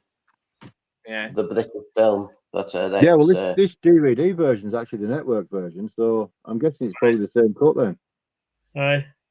Oh, we've got 3 watching. Oh, bloody hell! Someone's woken up. David. Yeah, I've got a few more movies here. I'll just show you them since they're off the shelf. Yeah, by all means. Mostly modern movies. Where am I? Oh, in there, in the small one. Doesn't matter. Show me it up there, John. Oh, right. Sorry, mate. I was looking at fucking Amazon. No, it's just have them off the shelf. There you go, fella. Just pulling off vampire stuff. Abraham Lincoln, Vampire Hunter. Oh, I like that one. It's great. I wouldn't buy it. The action's a bit fast in it, but it's still a bit of fun. I have Abraham Lincoln Zombie Hunter or whatever. I was going to use that one for tonight. What else to pull off? The new Renfield, Nicolas Cage. It's a great movie. That's funny. That really I'm thinking funny. of buying this in 4K. I can get it in 4K, but I think I'll just I might buy the 4K because I like it that much. And visually, it's fucking stunning. Nicolas Hoult again and Nicolas Cage, of course. Yeah. Awesome Nicolas Cage. Pull this one off. Haven't seen this in donks. I remember it was bullshit as far as I know. But Vamp with what's her face? Ugly one. Great one. Yeah. She's fucking scary looking as it is. She looks like Pennywise's sister or something. I don't know. Horrible looking dog. This one here, I know I've seen this, but donkeys years ago. Can't remember if I liked it or not. David Bowie, Susan Sarandon, The Hunger. It's quite a good film, actually. Yeah. Very like it's an arty film, fucking farty shite. So I don't know. Yeah. I might just give it another belt when it's off the shelf anyway. So I don't like. There's no point putting it. It's a region 2, so it's all region European. This one here, I think I sent you a picture of this other night. Scars of Dracula. Yeah, I've got that one down there. Terry Minder, Dennis Waterman. This is the most basic fucking Dracula movie as to come. Like, it's just very generic. The usual shite. It's not like Bram Stoker. It's just the usual kind of hammer fucking one. There's nothing memorable about this. I can't even remember. Jenny Hanley's in that, ain't she? Yeah, she is. Yeah. Yeah, I thought she would. Apart from that, I can't remember. It's always the leading ladies we remember, nothing fucking else. Actually watched this, was it last night or night before last night? Can't remember. Priest. Yeah. Paul Bettany. That's not bad. Carl Urban. It's a fun movie that came out the same kind of time as around all these ones. I've got that in a box set. Is that the 3D box sets? Mine's 3D. When I used to buy I got a 3D copy of that. Yeah, no, this is regular. 3D Blu-ray. The Underworld, the original trilogy. I know there was more of them. Yeah, Sean has them there. Yeah, it's 5. Yeah, I like the first one. Yeah, I like that was the Rising, awesome. Like it, wasn't it? Jeez, that's not even open. The fuck? She's not in it, is she? Kate Beckinsale's not in the third one, is she? No, it's Rona Mitra, isn't it? Yeah. The first one's awesome. I love the first one. This is a slipcover. Someone has a loan of this at the moment. I'm trying to remember who did I give it to watch. Oh yeah, it was Kieran. But yeah, Laird White Worm. Do you know that one? Ken Russell did that, didn't he? I think Ken Russell did it. Yeah, this is one with Yeah, Hugh that's Grant a strange fucking film, that. Hugh Grant and Yeah, Peter Capaldi. Weird, very weird film. Amanda Donohoe, isn't it? It's either set in Scotland or England. I'm not sure which it is, but Amanda Donohoe. Yeah, it is. But it's pretty cool for a vampire movie. And then the last one I've taken off my shelves for the night is Toby Hooper movie, Life Force. So I've seen that for years. Yeah, it's originally titled Vampires, the Space Vampires. So they're not sucking blood in this. They ain't sucking any. They're taking people's life force, draining the life force out of them. So it's a bit different of a kind of a take on vampire story, but also very sexy lead actress in it again, who I don't know what her name is. But this is a brilliant movie. It's probably an underground kind of movie, but it's so fucking well done, man. This kicks the shit out of a lot of movies that was out around the same time, which was 1985, I think. Can't see that girl's name, but yeah, she's pretty decent. It's based on a Colin Wilson novel, co-written by Dan O'Bannon, we know from Alien and stuff. But yeah, that's well worth taking back up the shelf, Sean, and watching, man. Life Force. Yeah, I haven't seen it for a long time. I'll have to go to it. Steve, S.C. Young, Steve's on there. Boobs are great. Boobs are good. Same thing. Is he? Yeah. Yeah, that's the other Life Force cover there. We've probably seen a lot more of. But yeah, once again, I flipped the cover around in the arrows. I like the other ones better. But yeah, that's a great movie, Life Force. Definitely worth checking out, Steve. Cool. Steve. That is all I've taken off, guys. I think even music-wise, I don't think I've taken anything else off to show you tonight. Possessed 2019 album. I pulled that one out because I hadn't listened to that in donkeys. Yeah, great album. They need a new album. 6 years since this one out. What the hell is going on? It's mad, isn't it? Right. Are we going to wrap it up then? Yeah, we can do. Can I show one of the worst vampire movies ever? Even more. Yeah, I don't like that movie. Never did. No. Bit shit in it. Yeah, no, in theory, we probably should like it because he's supposed to be a rock star and all that sort of thing, but yeah, it just doesn't quite work, does it? Yeah. Didn't she die just before that was released? I got it on a dodgy, cheap DVD and not on Blu-ray or anything like that because it's a bit shit.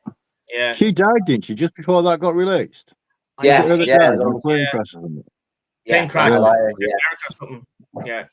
she did. Great album, Steve. But yeah. So my pick of the night is the last 2 minutes of Blackula. Go watch it, man. You'll not sleep. You'll be laughing for the fucking night, man. It's fucking awesome. You listen to this as well. This is the tour exclusive cover of it, but this the last Creeper album. The last one. Yeah, Sangavore with a different cover. Right. Yeah, the tour copy of the CD, but same tracks, obviously. Two new tracks sound great, so I'm looking forward to it. But yeah, this is vampire based, obviously, so it's good shit. But got the original cover in here anyway. No, I think it's just a band, obviously, in the vampire cover, which is quite good. But yeah, that'll do us. We'll call it a night, I think. I think we showed enough vampire movies here. Yeah. I stayed Wolfen's good. We should have to do werewolf movies next. There's Wolfen from Steve. That's a good movie.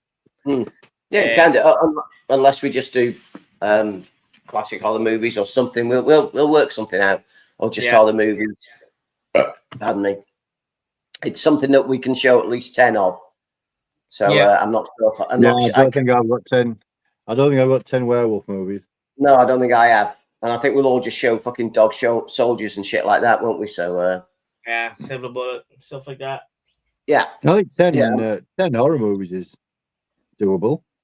Yeah. Now, whether we want to do horror movies from certain decades, do a series of them, might be an idea.